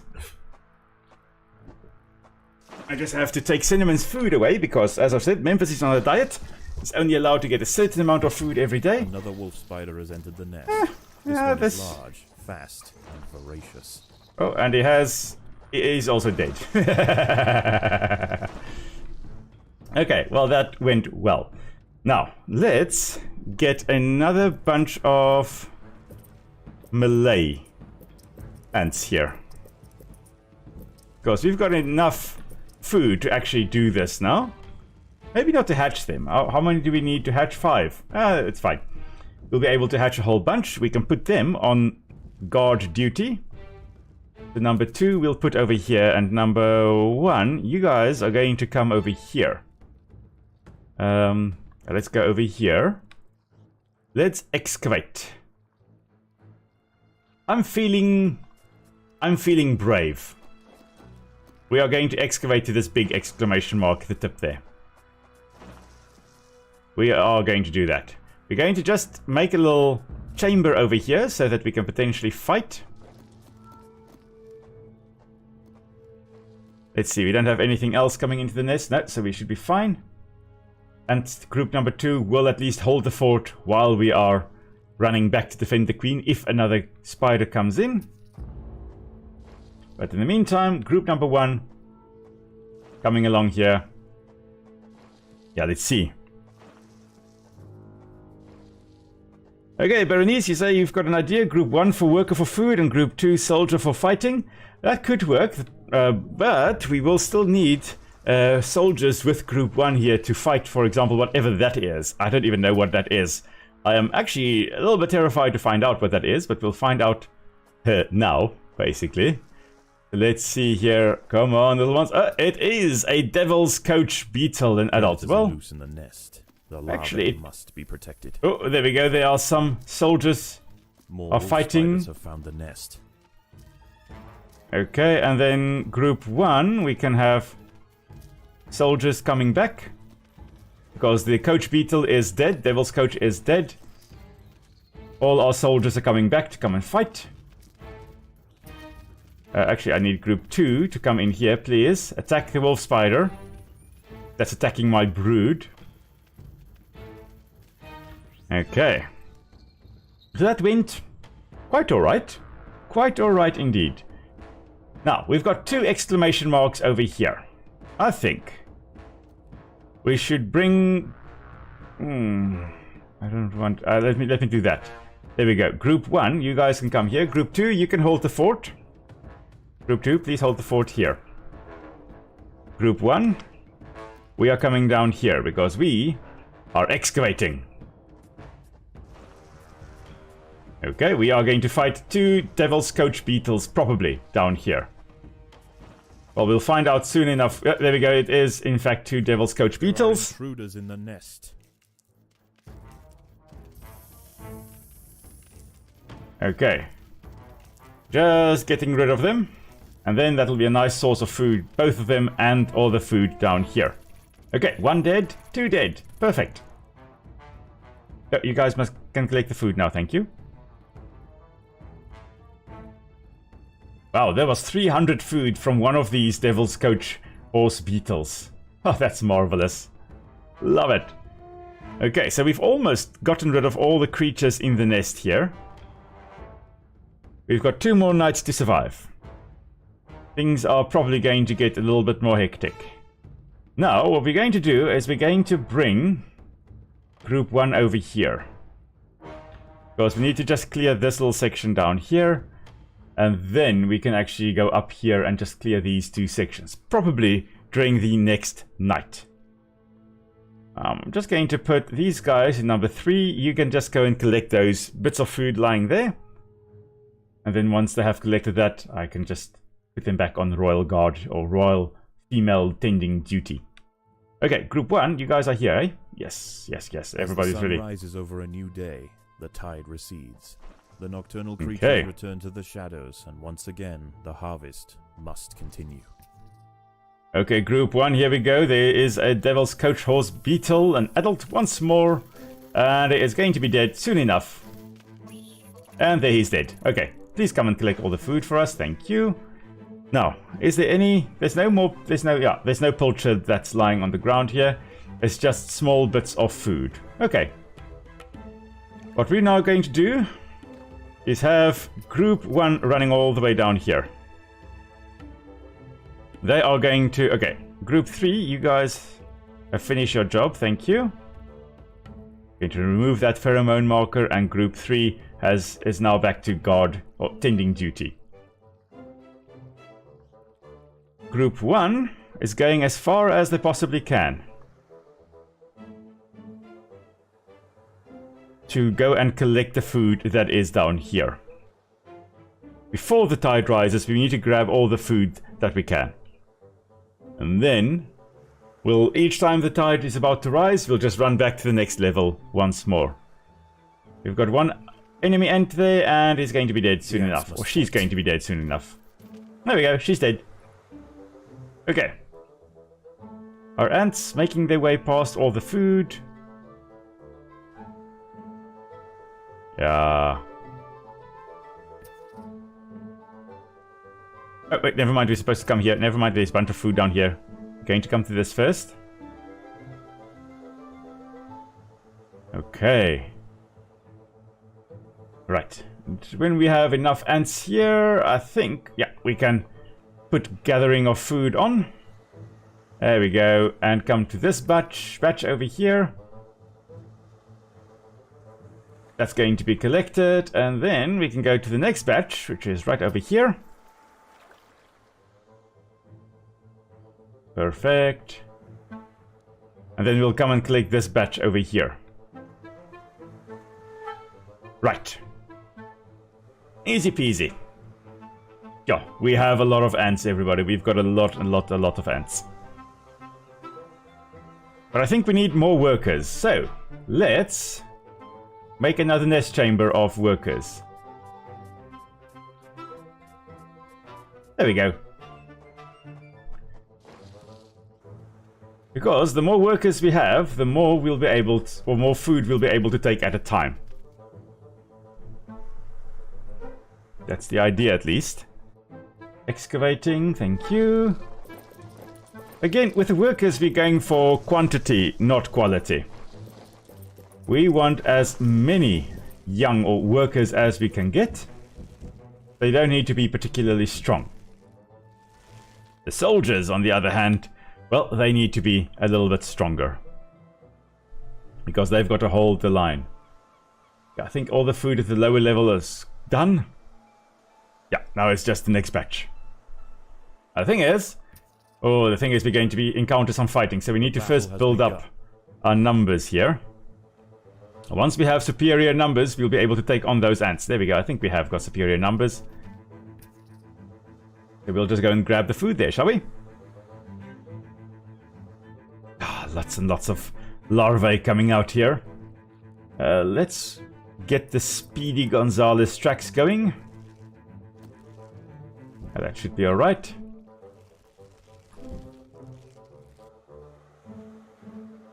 Oh, these guys also have to go into worker group number 1. Never mind. For some reason, I did not realize that I did not have all my ants, all my worker ants clustered together in group 1, but I do have now. New chamber also has joined the fray. Perfect. Oh! Apparently you can eat this plant. Like, I haven't, but apparently you can. It's not Sarucaria, it's some kind of... It grows in salt marshes or in salty soils. So this is what we call a halophyte, or a salt-loving plant. And they have special adaptations in order to actually grow in salt, or salty soil. Normally, what happens, at the roots at least, if you have got a salty soil, water is drawn out of the roots into the soil, so the plant actually dries out. If you water your plants, for example, with ocean water or with salt water, eventually they're going to dry out and die. But if you have a plant like this halophyte over here, this little salt-loving plant, they have got special ways of preventing that from happening, either by increasing the amount of salt they actually have in their roots, so they've got a higher concentration of salt in their roots than the surrounding soil has, so water still flows into their roots, or they will just exclude any salts in the soil, or they've got all kinds of special mechanisms. They may actually just... Oh, our food stores are full, apparently. Okay, well, we need to do something about that, don't we? Okay, we need to put more food down. Dum, da, dum, dum. I was wondering why on earth my ants are not collecting the food that's right there in front of them. Anyway, so that little plant that we've got there, I think it actually tastes quite salty, if I'm not mistaken. This little thing over here. But it is edible. I would love to still try it. Maybe one day I will. Just need a nice recipe in order to make it, because I don't make junk food. I make nice food. So at some point I think Nick and I, well, I will definitely try it. We'll see whether Nick also wants to try it. But I would like to eat this weird little sea bean type thing. So yeah, okay, our army's moving, and wow, we have a lot of food. So you know what, we're going to upgrade our ants. We're going to have these ranged attackers. We're going to make them nice and strong. This batch, we're also going to, the melee, we're also going to increase them, or increase their strength. Yes. Now we will become invincible. Okay. Okay, our little ants here trying to attack the tiger beetle. It's the small tiger beetle, so that's okay. Oh, the tide is rising. Soon the lower levels of the beach will be flooded. Okay. Any ants caught in the surge will be washed out to sea. We don't want that happening, so the tide is going to rise up to where we currently are walking around. So we don't want that happening. So everybody run back, run back, run back. Thank you. Let's come and take the food over here, shall we? Yes, just in time. Last little ones. I don't think we've got... No, these are the last stragglers. That little ant over there is going to... Oh, not dry. Not drown. Okay. Apparently it only rose up to there. Ah, so there's still lots of food down there that we did not grab. Oh, well, that's fine. Let's just get all our ants over here. Okay. Great stuff. We're going to ignore that little bit of food over there. We've got enough food as is, and we're going to take down a massive tiger beetle in a moment as well. And that's going to also again supply us with quite a lot of food. I mean, look at that. We're already up to 800 food once more, and we should be hitting 900 soon, maybe even 1,000 food. Oh, there we go. Big tiger beetle, big tiger beetle. Now let's gather here, shall we? We're going to unfortunately sacrifice these ones that were there. They've been sacrificed. Alrighty. Why is there one down here that was attacked? Oh, well, shame. Okay, we've got the numbers once more. Let's head out, shall we?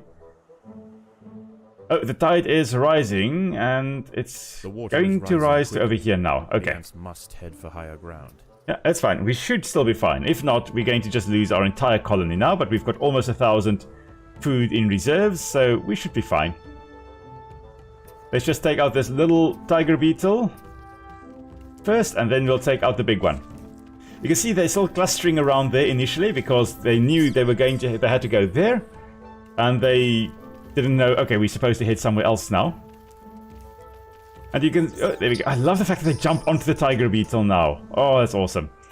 But of course, you'll see in ants as well, if they know, okay, there are pheromone markers that tell them to go there, and they get there and there's nothing, they go, okay, they kind of look like that John Travolta meme of going, what now?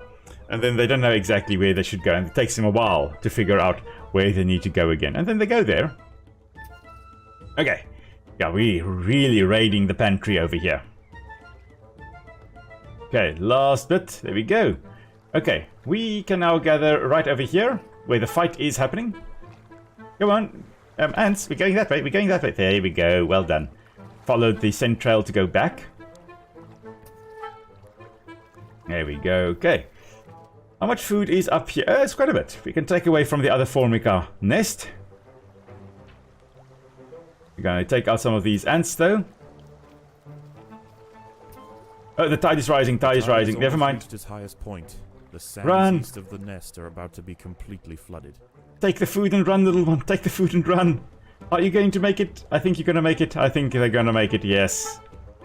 Ah, that's marvelous. Yes, everybody is home safely. Okay. Big tiger beetle. Let's gather our strength. Let's gather our numbers before we head down to take it out, as the tide is going to rise, and Wash away that little ant over there. Wash it, wash it, wash it, and it's dead. I love seeing the rival ants go splash. Okay, we need to survive one more evening. That's all we need to do. That's all we need to do, which means we can take out this tiger beetle over here. Soon night will fall. As the temperature drops outside, yeah, it's going to die now. Nocturnal creatures begin to awaken. It would be wise for the roofer colony to stay underground. And then we'll take out this... Oh, never mind. We're going to take out this one. Here we go. Take him out. Take him out. And then while we do that, or while they do that, we may as well upgrade as many of these ants as we possibly can because, well, this is our last evening. We only need to survive this night. And then we have managed to accomplish what we needed to accomplish. Okay, just going to upgrade as many as we can. Okay, and shush. Oh wow. Okay. Well, everybody back. Everybody back. Must protect the queen. Oh, there's a massive hermit crab as well. Okay, you know what? We're sacrificing these ones. Sorry, we're sacrificing these ones. We're coming back. It doesn't really stand a chance. It's going to die now soon. The colony is starving. There's not enough food to feed the new brood. There's food right there. Just kill it and then there'll be food. Yeah. There we go. It's dead. There we go. Of course, curling up like that, typical spider thing to do. That's because the hemolymph or the fluid in the body is actually keeping the legs rigid. The ants must protect the queen. There's another one over here. And when they're not alive anymore, they can't have that hemolymph under pressure, and then basically what happens is, well, the whole system collapses and the legs just curl in on itself like that. And it can no longer hold their legs rigid. Okay, anyway, that was cool. We managed to survive there. I think what we're going to do is we're just going to... what shall we put there? I think we'll put these... extra soldiers over here in group 2. Now group 1, we are going on a little expedition. You know what, never mind.